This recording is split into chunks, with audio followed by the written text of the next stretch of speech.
How we gonna chop it without the music going crazy? You lived it. You lived it on me. You told me to press the Gonna be talking about chemicals. Hey, but it's coming along fairly well because I'm doing the Shonen shop and it's coming along. Okay, fire. Hey, uh, like it, share it, share. Come on now, share. Likers, Like it, share. sharers, subscribers. Subscribers. Get fivers. What's five, you ask? What are the five pillars of this glorious thing we call Nerdom? Movies, comics, anime/animated things, manga, and art. The five pillars. I am your host, XO. I'm here with don't say nothing. Psycho V Jordan. Cycle, Psycho, like Psycho V Michael, Jordan. but Psycho. Yeah, Psycho. Okay. Hey, you done, man. What's Psycho up, man? B Jordan. Cooling. What's going down? Hey, man, how's it been going, man? It's been going very well until I started reading that comic. Kind of messed my whole week up, but Okay. other than that, it was great. You know what? Let's share the live first, and then we'll just go into that first. You know what? We're gonna start handling the trash first. You know, you take out the trash. Let's take out the trash real quick. Yeah, get it out the way real quick. Okay, real fast. While we Let me sharing that share. live, can you pull up those pictures I showed you? I Yeah, sent you. actually, I sure Yeah. can. Let me share the live Still. first. Okay. Yeah. Still shots of the Superman costume has been going crazy online, Yeah. and I just want to put it on the screen so I can see what you thought. I was hoping the fellas was here so they could tell me what they thought. I But thought it was a joke when you sent them. so you don't like the suit at all? No, I thought you were just playing with me. I thought you was just kidding, bro. This dude thought it was a joke. I thought it was like some Photoshop. I was like, "Fuck going on here?" Oh, come on, man! You broke the seal, man. It's only just us two. You broke the seal on us too. What I say, bro? Man, you said a cuss word, man. I don't remember that. Hey, man, we got to get better with that, man. Hey, yeah, I'm tired of getting embarrassed for other people. Like I get embarrassed because other people are doing stuff. Like it's embarrassing me. That suit embarrassed me. Yeah, I know it's just pictures, but it looked terrible. It looked like a long sleeve leather jacket. It looked horrible, man. I'm not looking forward to none of this James Gunn stuff, man. It's all bright and vibrant. Ain't nothing wrong with that though. I mean, it is when it's looking like that. Look at that S, bro. Oh. That's okay. So first of all, that's the Kingdom Come S. Let's get it right. Matter of fact, it don't even look like an S. It look like a line across his chest. Yeah, it just looked like a line across the chest. Yeah. Yeah, nah, man. And I never thought the draws was a problem. The draws is a problem for me, man. Yeah, the draws on them look kind of crazy, man. And then you got the black dude with the nappy ass fro, Mr. Fantastic, Mr. Terrific. Yeah, Chuck in the building. Apparently, according to Grimm, it's comic book accurate. Yeah, Mr. Terrific. It is with that after school special ass fade he's got. Whack as fuck. I hate that LeVar Burton ass fucking Reading Rainbow haircut. Hey man, you broke the seal, man. Nah, he did it already. Don't worry about it. Hey, no. Hey, pull that back up. Pull that. I'm trying to get the rest of it. Pull that new edition. New edition fade up, man. Hold on, because it ain't. Hey, come on, man. We can see all your business, man. Oh, dang. You got your business all out. Hey, hold up. Am I muted? Nah, you're not muted. Yeah, you got. Oh, okay. Hey, that mama thing saying, mama saying you exposing yourself. You got your stuff all out. You got your business all out. That's what got your business all out there for them people to see. Who? I got my business all out. You talking about him? Nah, and his little social joint. His social joint. But I was talking about how moms would be like, "You're naked. Your stuff is out." Oh yeah, your slip is showing. All right, here we go. I'm on it now. Yeah, we going over this this comic book accurate Kingdom Come Superman suit, man. What you think about it, Chuck? How it look, man? It looks like a Halloween costume. Yeah, it looks very bad, man. And I know it's Yeah, just pictures, and the movie ain't out, and they do CGI things and make things look better. Color grading is all. They shouldn't have to. Henry Cavill was built for the job. There are people that actually work out to look like Superman. Even Christopher Reeve, like he had the stature of. So, you know, it's the same thing they did with Hugh Jackman. It's like, why you got a 6-foot dude that's supposed to be playing like a 5'4", Yeah, like hairy, muscular, not handsome dude. Like Wolverine is not a good looking dude in any front. He's he's a scary little dude that's like been Ball alive of since like terror. World War II. Yeah, exactly. A fur ball of terror. it looked Hey, like they just tucked his cape in. Y'all see right there? Or I'm sorry, it looked like they just tucked his cape in. Like, no, it looked like he tucked it into his shorts. I mean, it looks like that. Like, He looks like the whack action figures that you buy that don't articulate well, like that only have like, you know, just at the shoulders and at the hip joints, like the knees don't bend and shit. Like it's the ones that you get for like $7.99 at Walmart as opposed to the $20 like McFarlane figure. so That shit. This nigga right here. I don't even like the actor. So just to go over some things. So can you go back real quick? David Corn Sweat he got swole. He got swole for the role. Why the fuck would you put that leather suit on him? Man? It's a pleather Superman suit. Man. That's a little big on him. You made it too big, man. You got a baggy tight shirt on, man. Yeah, that's crazy. Having on a baggy tight shirt is wild. That's crazy work. Man. And I just want I seen this picture and I'm like, I do not want to see these. I don't want to see this. Like it's embarrassing. These things have embarrassed me. Hey, wait, what do you say? Don't see it. What you mean? Prove it. Prove it. Talking about what? I don't know. What you talking about, Tony?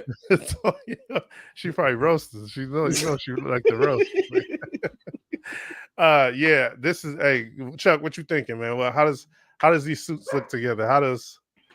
I didn't like Batman's new suit. I don't know about anybody else, but I didn't like the new suit. I didn't mind the suit at all, but Robert Pattinson is not like genetically, even if he worked out, he would still be built funny. He could put on like about 20 or 30 pounds and he would still look feeble as fuck because he's like narrow clavicles type shit. Right, Bruce, man, when you see Bruce Wayne and Kal-El, Clark Kent, whatever, even out of their uniforms, they are 6 foot plus men. These niggas just look like librarians. These niggas are like kids bop heroes. Yes, very much so. Yeah, you've hitting it, Santo. Like, yeah, you 1,000%. Hey Chuck, I don't know if you know your camera ain't on, but I don't know. No, it's because I'm in the middle of preparing my libations. Like I hopped in and I wasn't. You scratching your ass. Like, tell the truth. No, not at all. Yeah, you my is booty clean. No, shit, no, my booty clean. I ain't lying. Hey, go to Mr. Terrific real quick, man. Mr. Terrific. I hate that name, man. Go to okay. So for those that don't know, Chuck, I'm gonna have you so eloquently explain the powers of Mr. Terrific to people that don't know. I'm not really sure. I just know that he's a black man with a fucking T on his face. I hate Mr. Terrific, bro. I don't like a lot of DC heroes. Like he's got a name like those characters from the Legion of Superheroes, like Matter Eater Lad and Bouncing Boy and Pharaoh Lad and Cosmic Girl. Like as soon as I saw Mr. Terrific, I was like, I'm not even reading this shit anymore. He was a member of like the Justice League or the All-Star Squadron or some shit like that. It says that he's invisible to all technology. In other instances, this ability is tied to nanotech woven into his specially designed T-mask, which is molecularly bonded to his face and can appear and disappear at will. So basically, the nigga is undetectable to techno and shit, and he has like nano cells that makes his mask. So is he like super? Is he super smart or some shit like that? Like, how did he get the qualifications to be a Justice Leaguer? Like, what? He can just like walk through the mall, and then like the cameras can't see him, so he can like steal stuff. Right, so he can do nigga shit. So they just hired him. He's the token. He's the token black guy in the Justice League with a really cool biker jacket. And the fact that they got his shit like comic book accurate, Mr. Terrific is the only comic book accurate dude right now. All the rest of those characters and shit, like when you see the Flash in his big head costume and fucking Green Arrow and his fucking Game of Thrones. Like his shit looks like it's out of time. Yeah, he looked like Johnny Appleseed. Green Arrow. Yeah, Johnny Appleseed. I don't like fucking with DC anything live from the cons and shit. What up? Oh, what up, my guy? Hey, chilling. How y'all been? Man? Good. How you doing, my man? Shit, I'm doing all right. What you think about Mr. Terrific, man? I was just asking straight off the top. What you think about? Fucking terrific. Hey, so those that don't know, the dude that's playing him played Darwin in the X-Men. He's the one that played Darwin in the X-Men. He sure was, right? And that's exactly why I said I don't like this motherfucker. He's a token black guy. He got knocked off in like the first 5 minutes, didn't he? Yeah, he's gonna get knocked off for the first 5 minutes in the next show. It was like bro, they literally showcase his powers and then he dies. Yeah, hold on. Let me introduce my man real quick. Hold on. Let me read that name. Can you read that for me, Santo? What he got his name down there? Syncopation. It's passion. Syncopation. I was wrong. We got syncopation in the building, man. I appreciate it. What's up, man? Go to the Superman suit for me real quick, man. All right, let's see that Superman suit. What you think about that Superman suit, Patton? Nah, bro. Nah. Man, in his ab and chest area, like what is that line? Like why they add a bulge? Hey, so bro, extra seams there to like give you like the idea that he actually has like a body or some shit like that. He needed that. Nigga, he a 69 god. He needed that real quick. Hey, so with this Superman, they added some like MCU stitching. No, like, they did like some Vision type shit. Yeah, like he looks like, you know what he looks like, bro? He looks like oh my gosh, what was the Amazo? Is that who I'm thinking about? It was like Amazo? The weird, it was like a weird amalgamation of like Superman and like a couple other heroes. Yeah. I don't like he literally looks like that. Like the way he's built up, he looks like the old like 70s 80s Superman style. Yeah, true enough. But like more modernized. So you can like kind of call him like a Amazo at that point because he's not really the primary 616 Superman. Right. Not at all. Yeah. Right. And you know what I'm saying? How y'all think they got that Jerry curl so wet in the front? Like, did they spray it with mousse and then get a comb and like do like this, or how y'all think they did that? Honestly, bro, he's got straight hair. You know, they got all kinds of tricks, bro. Yeah, it's just product, some willow balsam. Bro, they just did some gorilla snot and just did some crazy stuff with it. Gorilla snot. Had some idiot with some crystals go twist them up real quick. Hey, get this off my screen before I throw up, man. I don't want to see none of this, man. Hey, actor Bill Cobbs died on Tuesday. He was 90 years old, man. Bill Cobbs, aka the old nigga that killed Nino Brown, man. Oh, that old nigga? Yeah. Hey, the one who came in there hating when he was giving out the money to the kids in the warehouse, and they came in there hating. Stop giving these kids that damn money. Yeah, Bill Cobbs, rest in peace, man. Crazy, 90 years old, man. Yeah, 34. I'm not born in 34. That's crazy. So, we just gonna get things out. Sicko. Okay, so it don't say patient. It don't say patient. Syncopation.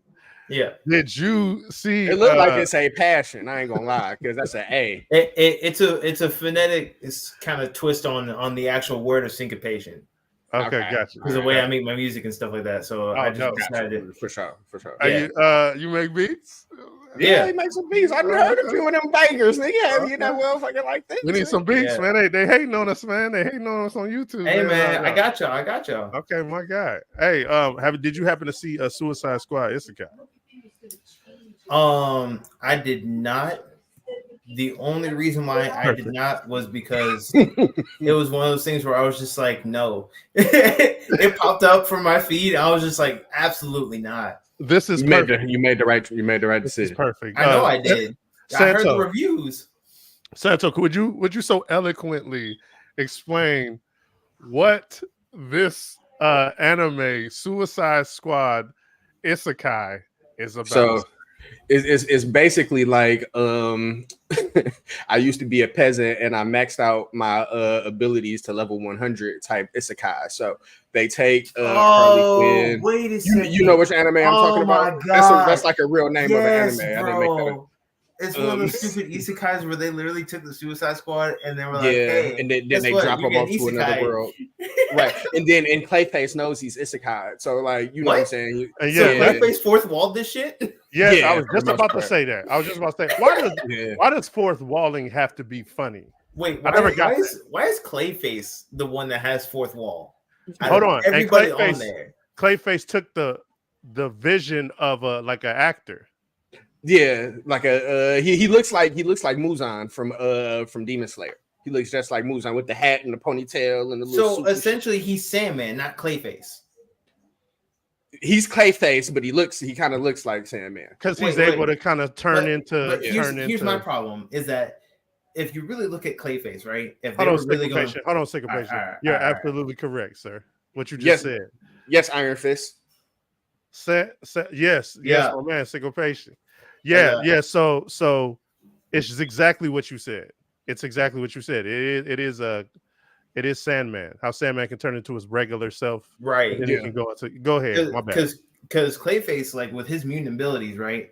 It was a weird like thing that happened where he wasn't able to control his form other than making like a rough shape, right? Yeah. That was the whole point of Clayface. Like nobody knew who he was before he was Clayface. They explain that in the anime. Well, they don't really explain it, but they expound upon it a little bit. But that's the weird part because like you can't have a face on something that never had a face, right? Clayface is known to just be like a puddle, a giant mud monster. That was like the thing. It was like Swamp Thing, but like on the other side, right? Yeah. You couldn't have like an inverted Swamp Thing because there's only one of them for the green. So you had to get something for the brown, which was Clayface, right? So and on top of it, Clayface was from what? The Bronx, Queens, some I think he was something like that. Around that. So he had this weird like sort of Bostonian accent, which doesn't apply if you have a character that looks like Muzan, because now that'd be more like Italian mafia type vibe, right? And he was dressed like Michael Jackson and Billie Jean. Exactly. So that's more Italian, right? Not Smooth Criminal Michael Jackson. That's right. But now you're talking about something that's more Italian based, not more more Irish based, right? Because the way his accent was, it seemed like coming from like an Irish sort of heritage in that sort of northeastern area. It's ass. It's the ass area it comes from. That's what the middle finger's for. Is for butt cheeks. Heavy Plate Productions. Yeah, it was for this isekai is fucking garbage. This is. Hey man, I don't know why y'all even decided to click on it. Because it's Suicide Squad. No, you know what I hate. I'm sorry, but no. Okay, let me just get this one rant out real quick. Go ahead. This is my number one pet peeve with all my, and it happens all over, right? But like as soon as y'all like, it can be anyone. As soon as somebody becomes a fan of something, right? Everything that's about that thing, they go ahead and they go for it. Good or bad, they just go for it. Like sometimes you need to call it, right? There's just a point in time where like at some point it's just a beating a dead horse, and you're just like, yeah, all right, cool. We're just gonna not acknowledge that, right? Like, for example, Dragon Ball fans did that for GT for a minute because it wasn't canon. But it's like you have to. Okay, so the whole anime and DC, I know he thinks differently, but I've always wanted better animation than what I'm getting come together. And so if anime wants to get in the field, I say bring it on. So once they come together, hold on real quick. When they come together, you gotta I gotta watch that. I gotta see what they're doing with it. I mean, Wit did that thing because Wit is a reputable studio. Like Wit's been making fire for a while, so I'm not too much surprised by the parts that look good. Yeah. Some of the shit looks ass, but the parts that look good look really good. You know what I'm saying? Like the fight scenes and stuff like that. So the dragon and shit. It was right. Fun. So. What do you think? What do y'all think of how Joker drives his car? You know what I think about that whole fucking situation, and that's what I was gonna say. I hate when they depict Joker and Harley Quinn like a fucking love story, and that's not what it is. Joker does not give a fuck about Harley Quinn. It's 100% sociopathic manipulation. Exactly. He does not give a fuck to come get her. He's not finna break into no prison and save her. Great, you holding them up. You know what I'm saying? Joker's not like that. So I hate that, in these new Suicide Squads where they portray Joker like a gangster, which is not his MO. Like, you know what I'm saying? I hate that they make them like have a love story. What they did, they took, instead of like doing the Killing Joke Joker, which was more methodical, more maniacal, just overall more psychotic. It was one of those things where they wanted to step away from the trope of Joker and kind of take it into a new light, which was the gangster version of Joker. But the gangster version of Joker in the comics was a mobster. So it was more elegant. It was more of an adulting sort of, like a mature sort of way of handling himself. Yeah. Not a nigga. Go ahead. I don't. There's already mobsters in the Batman universe, so you'll need him to be a mobster. And another thing, Joker in this isekai, he drives his car by playing the piano. Yeah. What do y'all think about? Like, I didn't know how I thought about that. I was like, it's is that stupid, whack, or is that because how do you drive it? Like, you know what I'm saying? I said when he did this, the car went left. Well, do you play video games via PC, Santo? You play on PC or you play on console? Both. Same. I mean, same. Like, I don't trip about it too much because people play PC and stuff, and I don't understand it. My son does, but I don't get it. Like, like the keyboard shit. So So what it is, right, is that people have done this for games like first-person shooters and stuff like that, where if you program certain keystrokes on the keyboard, like on an actual piano, it can do certain things. So in his case, he could be playing a whole freaking musical piece, but only like maybe 4 or 5 notes are actually doing anything for the car. Fire. Yeah, that would make sense. Okay, I think right? That's actually dope. So now, his keybinds for his car would determine literally if he knows he's going to do like a tailspin or he wants to fishtail, he could be playing some shit. He could be hitting the e-brake while freaking double clutching the whole time. Like, he can be doing all sorts of stuff, and no one knows because he has to literally be playing a specific piece or playing a specific measure out of the piece in order to do that. Fire. So there's a way you can make it make sense and actually it work in theory. You have to make it make sense though, because like if you ground it in reality, bro, how you move your person when you on MNK, bro, it's WASD. You're really, if you're hitting corners and shit, you're really going to be using the same 4 keys, which is not going to be a whole fucking Mozart song. Well, it can be if you change it, if you just have it analoging the note, not a certain octave that's set in. Round one. All right. If you set it into the note, the actual note frequency, not the specific octave frequency, it can actually register. So you would have to keep. It's going to be a C, no matter which octave it's in, right? Right, but you would have to key bind that particular note to more than one key. So if I hit S and it gives me a C, and then I hit L and it gives me a C, then I might possibly be able to use more than that key. But if you're just doing it standard, you're just going to have A, B, C, D, which is WASD, and those are the only ones you move it in, unless you do some other shit. And I still think playing a whole symphony on that would be tough. Oh yeah, 100%, especially on 88 key grand piano. Right. But also you have the pedals too, so the pedals can also do stuff as well. Yeah, he was. They also showed him move the pedal as well. Yeah. Hey, so Harley asked Katana. Oh, go ahead, Chuck.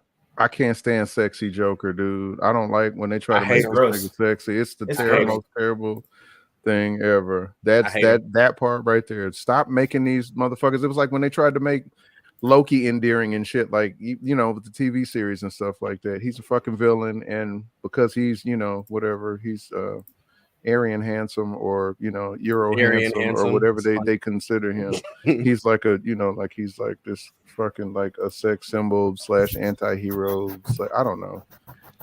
Like, Harley asked Katana, "Do you use a flat iron on that?" And Katana punched the shit out of her in her gut, and she went out. Like, did y'all see that? She was like, "Oh shit." She got knocked the fuck out from getting socked in the stomach. The animation was janky at times. I felt like I needed to fast forward it. Right, you said what? I'm about to pull it up right now. It looked like you had to fast forward it at times. Like I wanted to fast forward it. It was moving slow and like weird. I was like, what the fuck is that shit? Like some of it was like, that's why I say the parts that looked good because the parts that didn't, bro. Like they were real sketchy. I like the Harley Quinn. The Harley Quinn actually looks nice though. Yeah, I do like it. Harley Quinn is almost a character that's made to be like an anime kind of like character, even in the DC universe. Her art style is actually really nice. So okay. No, I recognize this style now. This reminds me of the Naruto Sasuke 1 fight and at the end of Shippuden. Or no. In Final Valley? No, I'm sorry, wrong. I'm thinking about early Shippuden, Naruto versus Pain. Okay. Yeah, I know what you're talking about. And, that animation, how it's all, I know like exactly what you're saying. And like exaggerated. The breaking the fourth wall now is comedy, and I don't know why. Do y'all know some serious breaking the fourth wall movies that were serious? Ooh. Goodfellas. Matter of fact, Goodfellas. Goodfellas was one. Pulp Fiction. Pulp Fiction. No, not so much. Not so much, because Pulp Fiction only did that for storytelling purposes. It was to give filler, because again, a lot of Pulp Fiction, if you remember, was what part was breaking the fourth wall? What part? When they were recapping about what happened. Oh my god, what scene was it? It was I don't remember them doing any fourth wall breaking.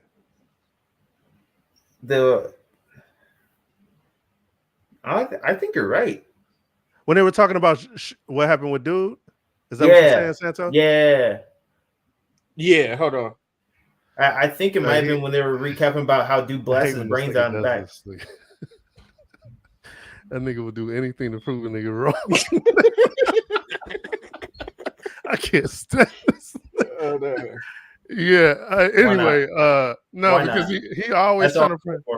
He always trying to prove you wrong, man. And nigga, so it says what they do is they use cliches and cliques of important topics so that the audience understands and follows the plot. So they'll use certain situations from shit that technically didn't happen to explain what's happening, like a prequel that didn't, like it's telling a story that didn't necessarily happen to explain what happened, if that makes sense. Hey, I just found a IGN YouTube short. Said things DC fans never asked for out of the Suicide Squad isekai. Like it said Amanda Waller I did ask for a fat Amanda Waller in the anime opening. Wait, hold on. I didn't hear y'all. What did y'all say? Go ahead. So IGN released a YouTube short saying things DC fans never asked for. And one of them is Amanda Waller getting down in the anime opening. Okay, now real quick. I was about to say loved. I liked this Amanda Waller because she's supposed to be fat. I liked her a lot. That is not why I checked. I mean, I like her because of that. Like she was showing some thigh, wasn't she? You seen when the camera did that? I was like, "Who that?" It's the old cat who coming out. Her name is like a play on like the blues musician Fats Waller. Like so when they did Skinny Waller and when they had I can't remember the actress's name now that played her. Viola Davis. Yeah, when they had Viola Davis play her, it didn't fit to me. No, I didn't like okay. I didn't mind it. I didn't mind at first the first Suicide Squad movie, but then afterwards it kind of came redundant for Amanda Waller. Not gonna lie, like the longer Suicide Squad runs, I just feel like Amanda Waller's kind of just there. Self-awareness, the whole reason they're there. Self-awareness does not make it funny, tight, or indifferent. I cannot stand knowing, I know I'm in an isekai. That is the wackest thing ever. Just put them in a different world, man. Don't have one character. Oh, this trope, it doesn't make it funny, or it doesn't. Oh, this trope is supposed to survive until this has to happen in order to move the plot along. Like, you know what I'm saying, and so on and so forth.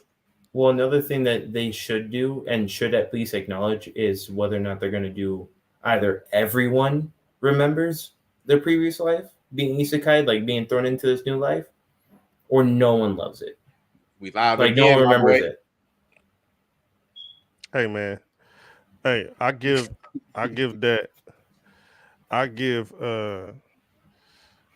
Suicide Squad Isekai knees cake. It was sneeze cake. Hey, strawberry sneeze cake, man. Fuck that show, man.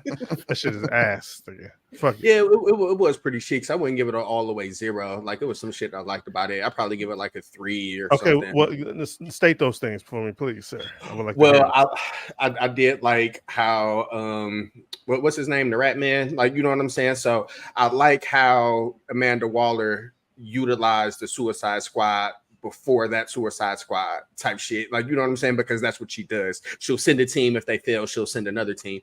But you know what I'm saying? Them niggas are actually the ones that put that world on. Like, you know what I'm saying? We can do this and show y'all niggas how to scrap and be more effective as a unit. And then you got like another Suicide Squad coming and they already got beef from like, so, you know, I thought that was like a cool aspect to it. And some of the fights look tight. Like, you know what I'm saying? I like seeing Harley Quinn like hit niggas with the mallet. Like, you know what I'm saying? I'd like to see like a King Shark eating a few niggas, pause.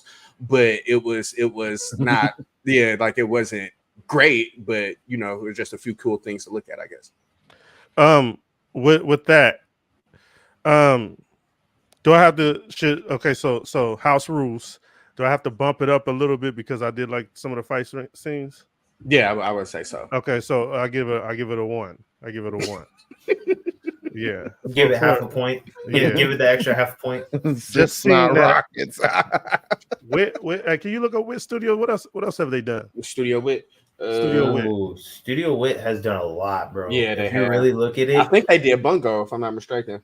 I think they did a little bit of Bungo. I don't think they did the whole thing.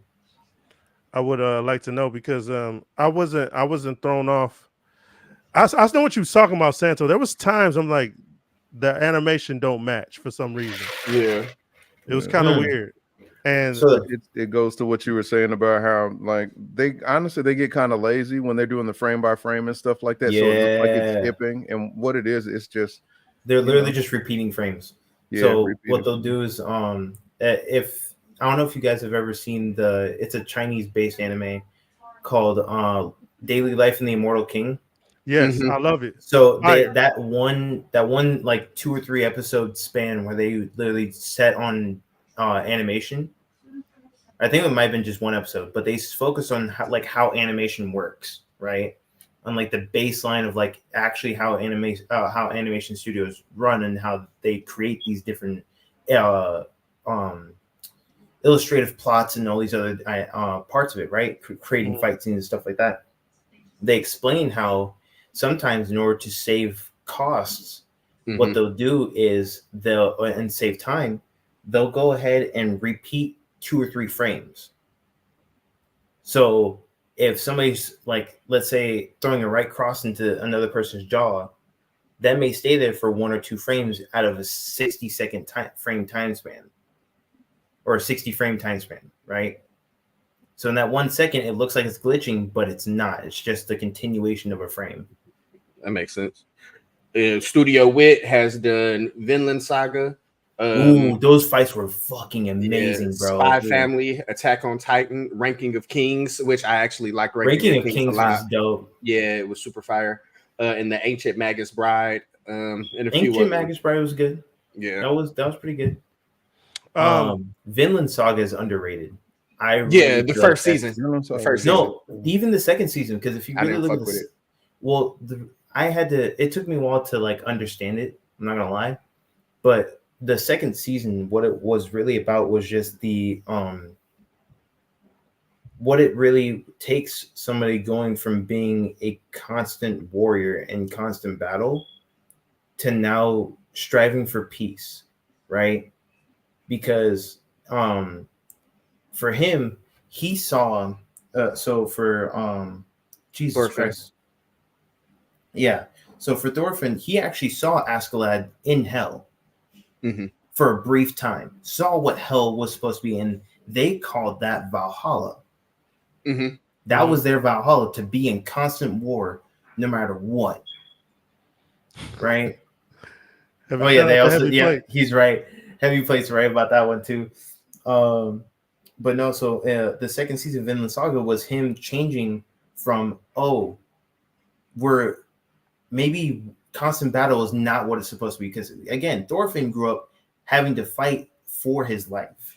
Literally. It wasn't fighting just to fight. Yeah. He was fighting to try to kill Askeladd. And Askeladd was like, listen, you beat them up, then you can try to challenge me. He used them, yeah. Yeah. And he was really freaking good with two blades. But then as once he became a slave and everything, it changed him in a sense of now he's powerless. Now he's not able to unleash. Now he has to deal with what he's done, right? Who has he become? Where is he trying to go now? Because again, he got to a point where he could literally just leave. Right. And he also wondered, what skills do I have? How am I going to live? Right. And then he learned farming. He learned all these different techniques so he can strive. That was a deep ass anime. That second season was the deepest, like intellectually and like spiritual level, to where like you have to slow down after the first season and like take a breather before you watch the second season, because it literally runs so deep. Let me tell you about I had a time I had to take a breather every page I turned. It's this damn Creed. So Creed, psycho fashion. Syncopation. Syncopation. Syncopation, bro. Suncoast. Right. G.I. Joe. Syncopation. Creed has a comic that came out. Okay, so I heard about that. This day, June 27th, is very significant to the things that are on this docket. June 27th is today. Suicide Squad Isekai came out today. This comic we talk about came out on June 27th, and I never even knew about it. 2023. It came out last year. It is fucking horrendous. Yeah, this is terrible. This was a terrible read.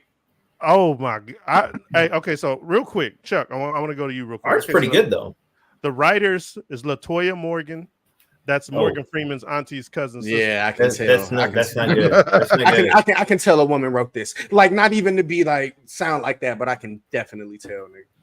Hey, wait, hold on. The artist is Wilton Santos. Ink by Joe Jarro, and colorist by DJ Chavez. So I'm gonna go to our artists. Wait, colorist by who? DJ Chavez. That's DJ Chavez. Hey, so Chuck, how do you go from like? Can you explain the jobs real quick? Like the process from the artist to the inkercist. Is that a word? The inkercist. Well, the anchor. It's just the anchor. Yeah. And the colorist. Like, what are those? Like, what? How do you explain those jobs? So one draws it. Yeah. So you get the script. The writer will bring you a script. They usually give you a treatment depending on their style. Sometimes they'll just write it out like a book, or they will lay it out like, panel by panel and say that they want certain looks. Most of the times they leave it to the penciler. The penciler is the storyboard artist, basically. So if you look at a movie and how it's laid out, the storyboard artist pretty much has the director's eye. So fisheye, worm's eye, wide out shots, close in shots, aerial views and stuff like that. Yeah. So all that stuff is laid out by the penciler. He's the person that's telling the actual story, and he's working with the writer directly. Like, hey, is this what you're seeing? Because basically you're translating what the writer is putting down on paper. Right, and you're creating the visible storytelling. The inker, interpretive. The inker tightens up the pencils. Okay. So the inker is like, I don't want to say he's the tracer, but the inker adds the sauce a lot of times. The tracer is crazy. Because I mean, that's what it's like. You're going back over and he's refining the line, and a lot of times you'll get a person that is a penciler that will ink his own work, but they won't color it, because the coloring, depending on if a person doesn't have like concept of lighting or mood, or they don't know how to consistently keep the colors together to where it seems like you're telling one story, they'll go to a colorist who specializes in doing stuff like that. Right. And some colorists have a way of making he jazzes up the penciler and the inker jazzes up the penciler, but the colorist will doctor it all up. He brings it together because they might do like a render where it's like watching an anime. If you looked at what this shit looked like in black and white, you would just, you'd be like, oh, it's pretty simple. Like there's no depth to it or anything like that. Yeah. But the colorist is the person that adds like the shadows and the highlights and all that stuff. There's like a few that. like Hunter x Hunter, like their manga, like their paneling. I don't want to say it's trash, but it's not fire type shit. But when you watch it and it's all put together, then you be like, okay, I get what they were doing. Boichi's probably one of the rawest niggas to ever walk planet Earth, nigga. With the that Korean nigga. Yeah. When I watched, what was the show? When I watched Berserk. Yes, bro. I like the story Berserk. I don't like the animation. What I saw, the Netflix versions or whatever, I think it's the same as Crunchyroll, where they did like, the digital, like they use the digital models and stuff like that. And they basically drew over those. I don't like that shit at all. When I look at the manga is amazing just because of what they did with halftones and colors and watercolor brushes. They did more in black and white and got the, like, Baki is another one. Baki is dope in black and white. Like I don't Murata, know. Murata stands out in black and white too. Bro. Hey, Santo, can you pull up some panels from this because that don't even look like the comic. The comic looks fucking terrible. Yeah, this actually looks really good, right? Yeah, here. But I was about to say, if this is the comic, this looks really nice. It really didn't look like that. It's just the cover. Oh, that's the promo. Never mind. Yeah. Hey, I'm gonna bring it up on my phone and then send myself a picture because I'm not gonna open. So the daughter's just like nice, and then there's like daughters of old champions. The daughters of Creed is fighting now. Yeah, that's her right there in front.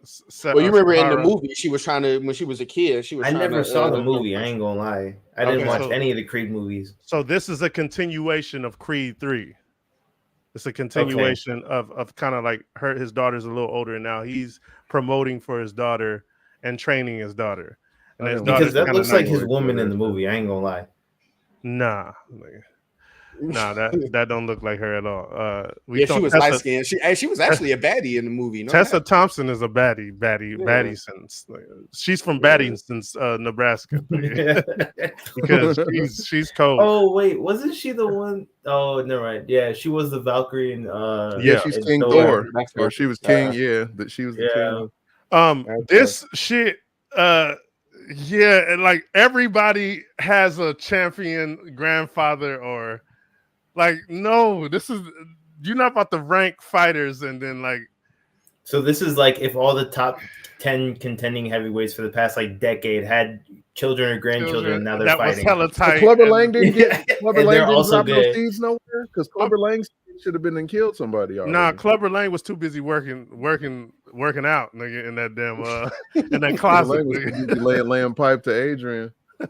Hey, yo, that's crazy. Hey, girl. Come over here. Let me introduce you to a Chris Beasley beatings. Hey, so I think whoever wrote the movies should have did the comic, and I guess Michael B. Jordan is executive producer on that comic. I'm like, what the man? It was completely terrible. His sister, he told his sister, he's like, hey, because he didn't want to train him, so his daughter went to his mom's. His original mom's sister. I don't know. It was dumb because he was like the half brother of Apollo Creed's stepchildren. So and what I'm hearing is they fought, and she was like, "Hey, you trying to take my daughter from me?" And she was like, "Man, what you talking about?" He was like, "Hey, man, you have to see me. I'm gonna beat your ass." And then they had like a scrap. They had a conversation scrap. That shit was booty. It was booty. God. Oh God! My biggest gripe is that looks worse than the freaking Blade movie, bro. Like the Blade comics, bro. They shouldn't have did this. Like the non-canon Blade comics that people did.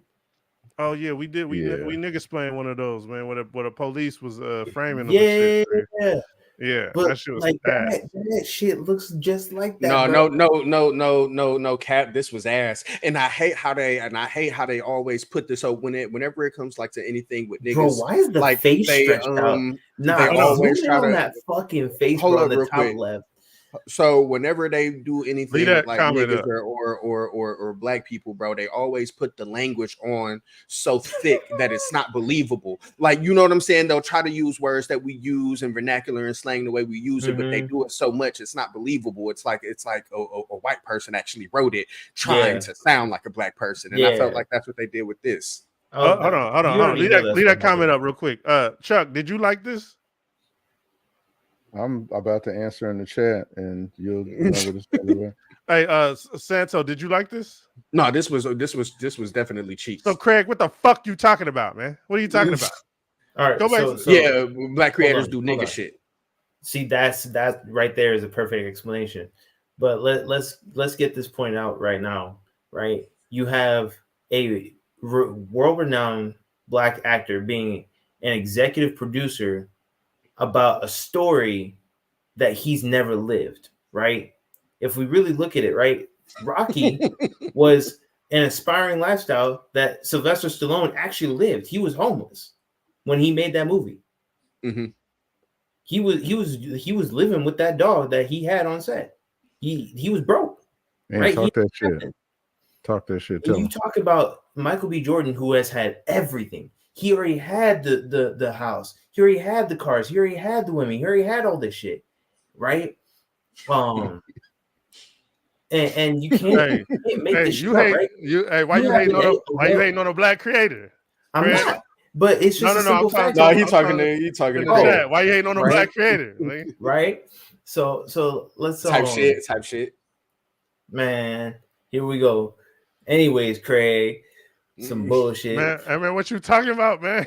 so the point is, right? You can't have a well-educated individual making or writing undereducated descriptions and storyboards, right? I agree. Because they don't know how that vernacular works.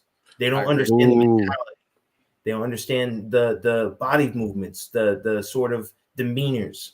They don't understand the how to convey, right, in text form the attitudes, the backhanded sort of what do you call I agree. You eating right now. Tones of voice, right? You don't have that. You don't have the way to explain that. Like in this panel, right? Just in this one section alone, this one page, you can tell that this girl's having an attitude with the other two people at the table, right? But you can't read that relationship. You can't see. It looks like just three adults having a discussion. You can't tell that they're in a Section 8 house on O Block, and they're struggling right now, just having breakfast because she's working on her mom's working 2 jobs. Her dad's been working 3. They just got off of overtime, and she's got to go to her next fight, and she's set up for her next fight, which they don't want her to do because it's costing too much money. Right? It looks rushed. As an artist, what I say is when they do shit like that in the backgrounds now, in manga, traditional manga, which Michael B. Jordan is supposed to be a fan of. That's why I was. If you're a producer and you're a fan of something, you need to adhere to certain rules and stuff. There's a way that mangaka and anybody, you know, as far as that genre of comic creation goes, they can tell a lot of story with absolutely no background images. You can still, there are emotions and there are ways to get points across. This is not that. It's like what I say as far as like EXO not liking nigga shit, because I can't stand it either. People will rush just to get something out and say, oh, Michael B. Jordan's name is behind this. So they made a point to make sure that the only person that's recognizable in this is Michael B. Jordan's character, even though Tessa Thompson's character is somewhere in here. And when they draw her, she doesn't look anything represented like it, but they made damn well sure Michael B. Jordan's face pops up in here and the story's about his daughter. That's nigga shit. That's why I named myself Psycho B. Jordan, because it's like, you know what I'm saying? Like a weak ass, exactly. Like a weak ass Michael B. Jordan. I'm like, it's a money grab, bro.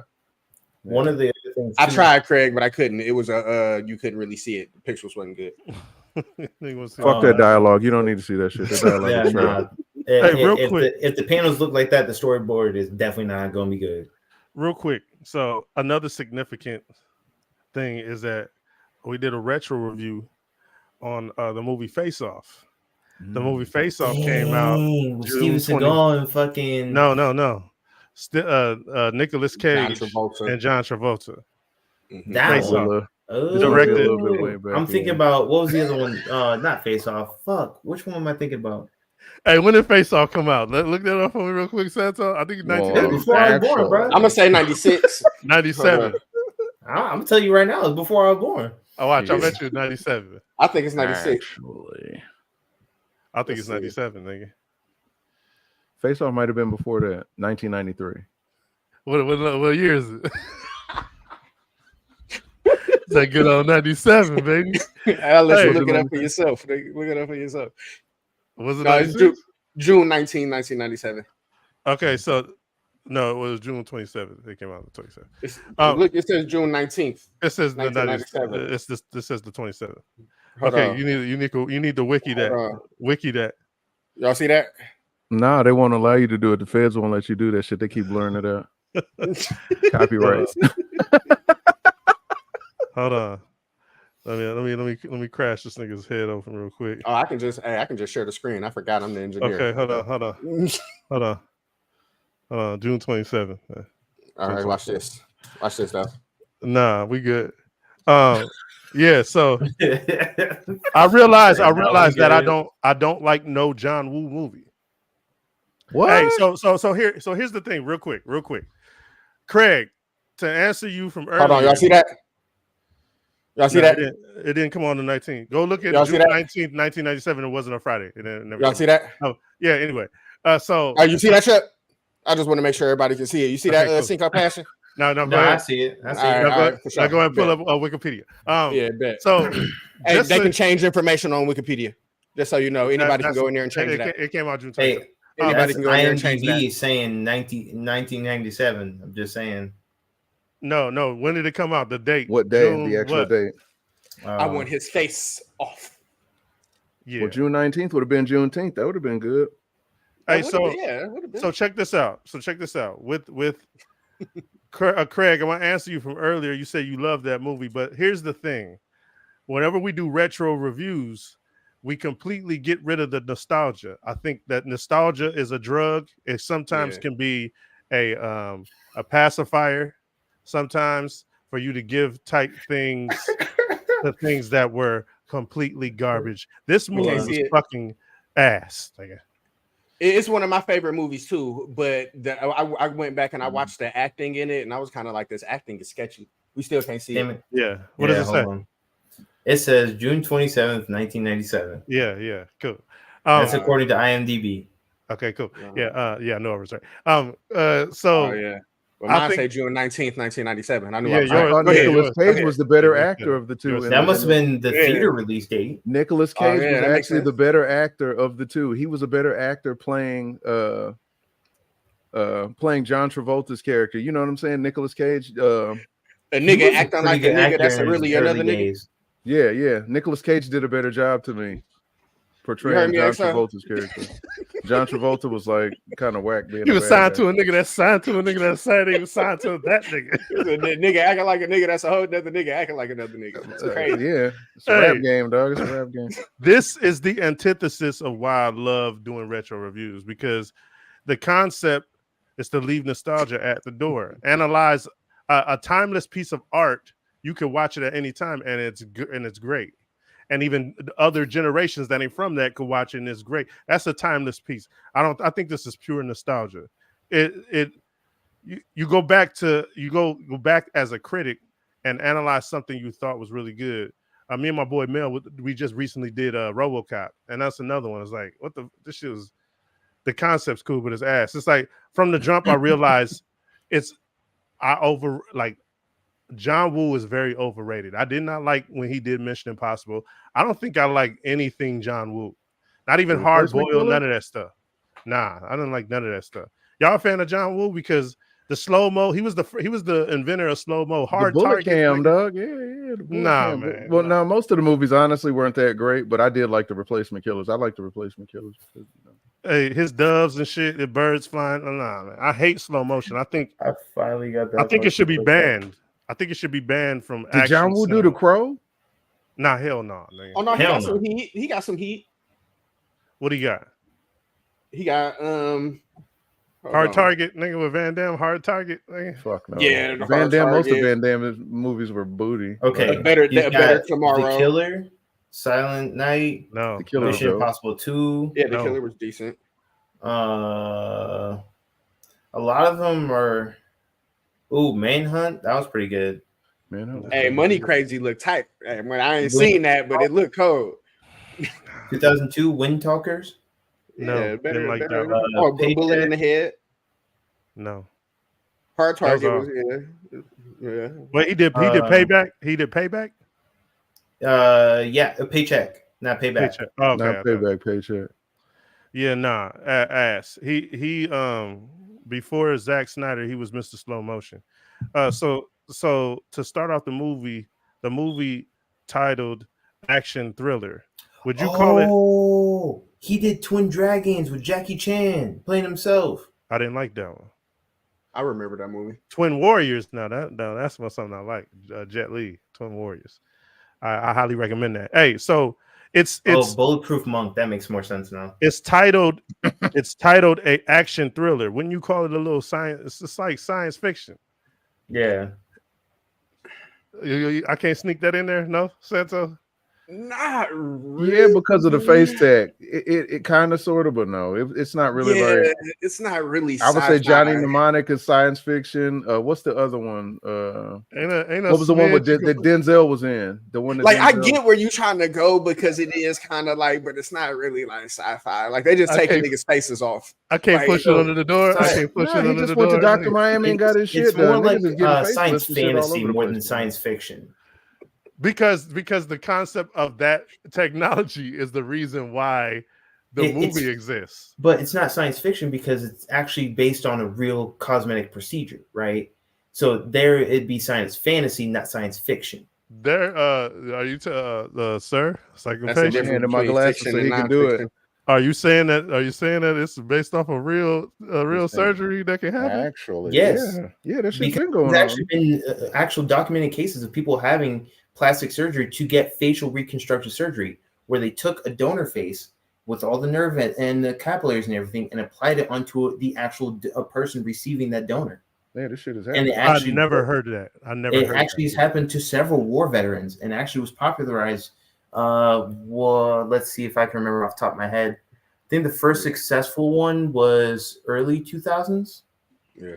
So it was a nigga out here that happened. I like this guy. You look young as fuck, but you talking that old shit, man. He was a firefighter, and he had the Freddy Krueger joint going on. Like, you know what I'm saying? He was a firefighter, and they fixed this shit. Like he used to be all on the news. That was based off of skin grafts. That's not necessarily the same thing. There's actually, if I can pull it up, give me a second here. So you had a face that was assigned to a nigga that was signed to a nigga that was said he was signed to that nigga. Signed to another dude, disguised as another dude playing another dude. Yeah. Man, I never heard of that. That's kind of crazy. I got to do some research. So, I never heard face transplant surgery is a complex surgical procedure that involves replacing all or part of a person's face with tissue from a donor who has died. The procedure is part of the field. The light hit the frame and that motherfucker sparkle, nigga.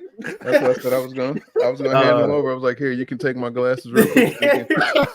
So you can say, actually. Hey, so go ahead. So the field is called vascularized composite tissue allotransplantation, or VCA for short.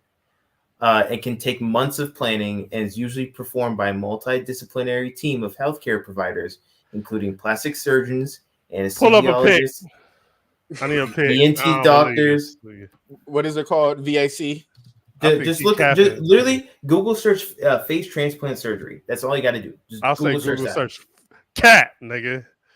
I say Google search cat. Hey, I typed in face plant and the results is crazy. Hey, the results are just out of control. Some AI shit. You got the swamp thing popped up on your screen. Hey, man thing. For those that don't know, the movie Face Off was about a dude that was supposed to get his face taken off and put it on him of a killer of a bomb. Going to prison, meet his brother, find out where the bomb was, but in the whole time he was trapped in the prison, dude woke up, put on his face, and now they just stuck like that, nigga. That's basically the he got to live his life as a cop. He got to live his life as a feds, and he got to do all the illegal shit that he wanted to. Now hold on, hold on. I'm gonna share my screen real quick. That way you get to see what I'm looking at. You see all Santo rubbing off on you to prove it. Go ahead, man. You gotta put me to shame real quick. Go ahead. Let me see this. All right. Yeah. No. I need pictures, man. Just need pictures? Yeah, I need some on images. Yeah, let's go. That's what I was just looking at right now. Yeah. That looked like some AI. And that nigga right there with the glasses looked toe up. We didn't say the shit was successful, but it's based off real surgery. And they just put a Robin mask on that nigga. The most successful case right now is Aaron James. And it's actually been talked about a lot recently. That's close. It just he looks numb on one side of his face, but you can still. Well, he lost literally 75% of his face. Like that eye is missing and everything else. Oh, okay. So the 25%. So all this is missing out of him. Like all this got reconstructed. No, he actually got electrocuted. All this side of his body was fried. Damn. Okay, so hold on real quick. So look at the picture next to the one that you have highlighted where they're pulling the face out of the pan. So, ladies and gentlemen, in this movie, while we going over these right here, look at that shit. Oh my god, it's a whole person's fucking face. Oh god, that nigga look ugly. So in this movie, Castor Troy, when he woke up, he burnt the only dude that knows the procedure. He killed him and his homie. Anybody that knew about the procedure. Hey, got his ass up out of there, didn't he? Now here's the thing. Pan face is crazy. As John Travolta, so as Castor Troy was John Travolta, he was doing good, even though he was a hit it Santo. He was a freaky ass nigga, he a 69 God. Freaky ass nigga, he a 69 God. Castor Troy was a freaky ass nigga, 69 guy. Yeah, but he was good things for him. He was doing good things for John Travolta's life. He banged his wife, nigga, had his wife happy than a motherfucker. Right. Stopped made crazy, bro, made him a hero. Fixed his relationship with his daughter. His daughter fixed the relationship with his employees. He made that relationship worse with his daughter. He told her it was cool to smoke cigarettes. That's not fixing the relationship. The part I didn't like was because hold on. He fixed the image that she thought of her dad to bring him in closer. But it was right image. He manipulated her, like he made her think that her father was something that he wasn't. If you're gonna use the argument, he manipulated everyone in that man's life. Yeah, for sure. So hey, Santo, you remember what I said on here a little bit ago? That sometimes that shit is needed, do you? If your shit is fractured. I remember that day. Fractured. Hey, so hold on. Now I want to tell y'all about a key part of this movie. So first of all, the stupid ass boyfriend tries to grape her in the driveway of a cop's house. Oh, I'm gonna go fix that, Kyle. Appreciate you, fam. Appreciate you. So that's number one. So Castor Troy saved his daughter from getting raped in the driveway of his house. Got to be the stupidest nigga on planet Earth, nigga. Now, the ironic fact about this movie, the actor that played the guy that tried to grape her is Danny Masterson. Do y'all know who Danny Masterson is? That sounds familiar. Pull him up. He played Steven, and that's so. Oh my gosh! Didn't he get charged?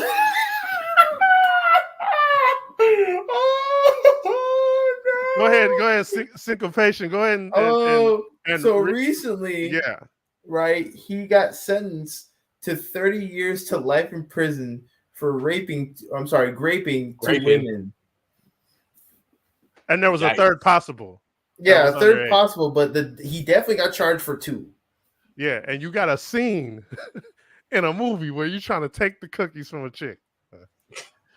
ain't that ironic? That's an ironic fact.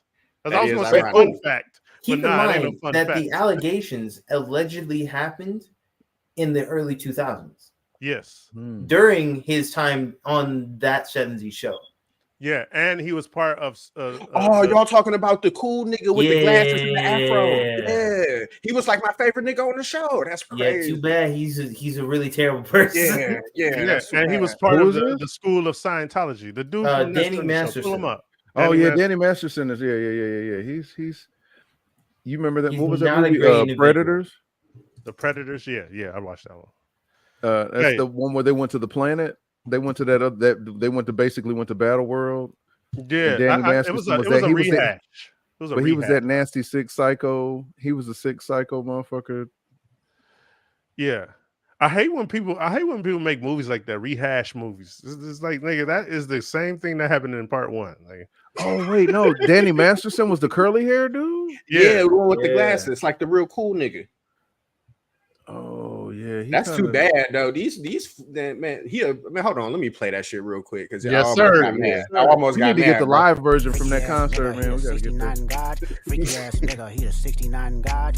Hey, yeah, he's out of here. But that's crazy that in that movie he tries to take the cookies. Like, how ironic is that? That was crazy to me as I'm watching. I'm like, is that dude? Yeah, it is him. He played it a little bit too well. I will say that. He was he like, played it a little bit too well. He was like, you know, Pop. Never mind, doesn't care about what's going on out here. I was like, nigga, what the fuck is this movie? He was wilding, bro. Hey. He said some wild stuff that day. And shout out. Hey, I'm gonna tell y'all something. I got a problem with Joan Allen. Every time I see Joan Allen on the screen, fuck that stick bug with a cane shaped wife. Stick bug is outrageous. Hey, with a cane. Yeah, she every time I see her on the screen, my dick goes inside my body for protection. That's crazy. Dark haired chick. It was supposed to be Castor Troy's girl. Yeah, man. I pull up Joan Allen. No, I'm talking about Joan Allen. That was John Travolta's wife. John Travolta's wife. Oh, yeah, she's atrocious. Man. I don't mean it. She built like Brooke. Stop. Hey, come on, man. He's like she built like Brooke, bro.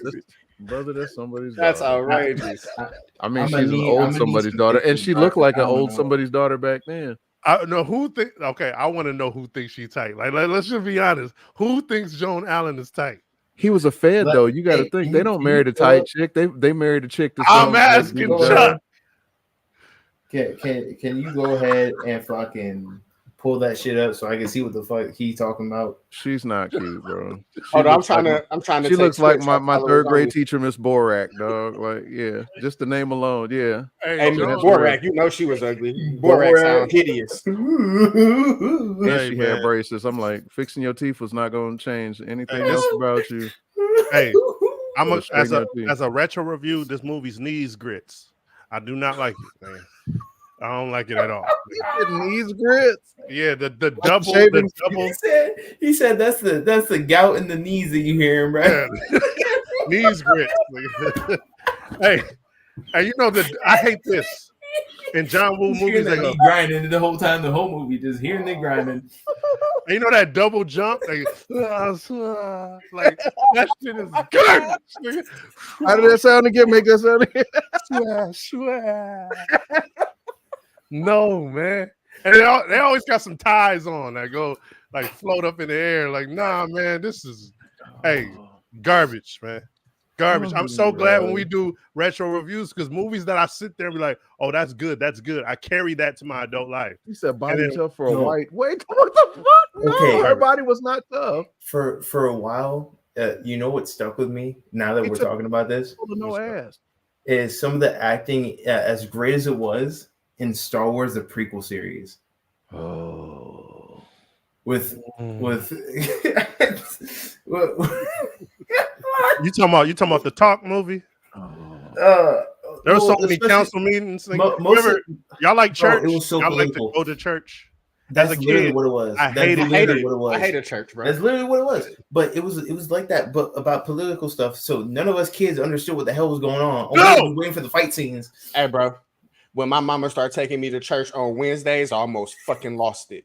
Hey, you be sitting there for so long, bro. You be start reading the Psalms and like, damn, they actually spitting. Hold on. Let me tell y'all something, man. I used to have Bible study on Monday, nigga. After school on Monday, nigga. We had group Bible study on Tuesday, nigga. We had the Wednesday little sermon. And I think the Sunday, nigga. Like my whole week was church, nigga. Yeah, there's midweek service on Wednesday, and then Saturday they'll do like mission. If you had to go with your mom, like you had to go to mission meeting, finance meetings on Saturday, and then show up erbly in the morning for Sunday school. And it's hot outside, nigga. Hey, with them little dumbass button-up shirts and your face all nigga. Bro. Hey, lucky for me, I had clip ties that shit and for long, so and... I'm Gucci. Hey, fuck church. I ain't nothing against you. With all due respect, that sounded crazy, but hold on. Those that go to church, no problem. Somebody clip that and put it on soundboard, bro. Hey, let me back up real quick. For those that go to church, I do not have a problem with you. He needs some help. He needs some help. Somebody clip that and send it to me on my fucking email, bro. They're doing a lot. I'm saying there's nothing wrong with church, but to me, I was bashed over the head with it. I say now, fuck church. That's what I say now. So, hey, Clayface was whack. But that's what the Star Wars prequel had me feeling like. So council meetings. I was like, man, what the fuck? Let me get back to my point, bro, because he got PTSD. But it was mostly the interactions of Anakin, right? Anakin as a character was hilarious to me.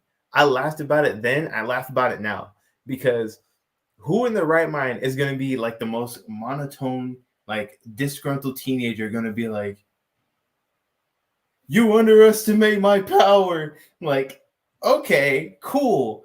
No one said that.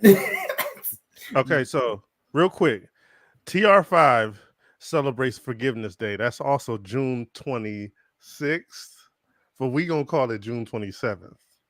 It's Forgiveness Day, so June 27th has now become TR5 Forgiveness Day. We, the Rebellion 5, using today as a day of forgiveness to the movies, characters, creators within the 5 pillars that have trespassed us nerds. You know what I'm saying? We are ready to put these scenes, scenarios, moments, the transgressions behind us today. So Cinco Passion, think about things that you're ready to forgive within anime, comics, manga, anything that you're ready to give. I'll give you time to think. I know Chuck just didn't run. I'm gonna that's what it looked like. He did. He really did. He said, gotta go. Hey, you didn't see his old lady walk in the background? He's like, oh, I gotta go. Hey, I'm gonna say this real quick. My number one pick, I'm gonna go and I'm gonna pass to Santo, is J. Cole. That's a good one. J. Cole, you probably don't give 2 fucks, but I forgive you, nigga. And hip hop forgives you. I called you a bitch ass. I'm ready yet. I call you a bitch ass nigga. I called you a sucker. I called you that man a lot of shit. I called him everything in the book. All kind of names. You knew where this shit was about to go, and you bowed out. So I forgive you for the reasons that you bowed out. Because that shit turned up. Because it turned up. Let's be. I want to take a second on that, if you don't mind. Go ahead. About the J. Cole situation, I personally felt like J. Cole was out of pocket when he released his album. When he just popped off of that, I was like, all right, cool. You didn't have to go that hard. Right? You didn't think so? No, I say somebody say something about you. You go that hard. Here's the thing is, right?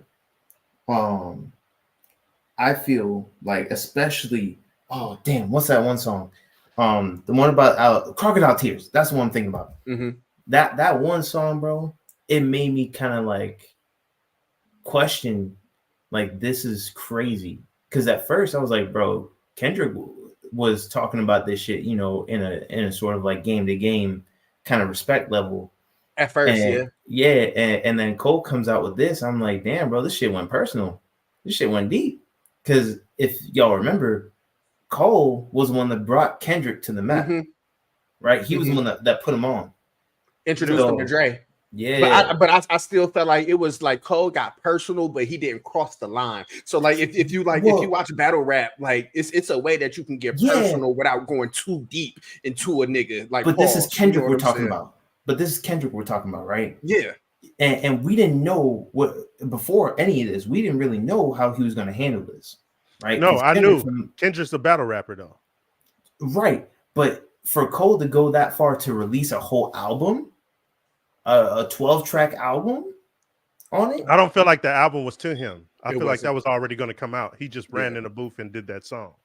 I just feel like it was terrible timing, right? And so, but the thing is, right, is that a lot of the stuff that he says in that album can only be geared to one or two people. And one of those people, bottom line, is Kendrick, right? Okay. So in a sense, he inadvertently called Kendrick out, whether he meant to or not. He called him out straight up. And then what he did was he realized he was going back to his old self, his 2016, 2014 self, where he didn't give a fuck.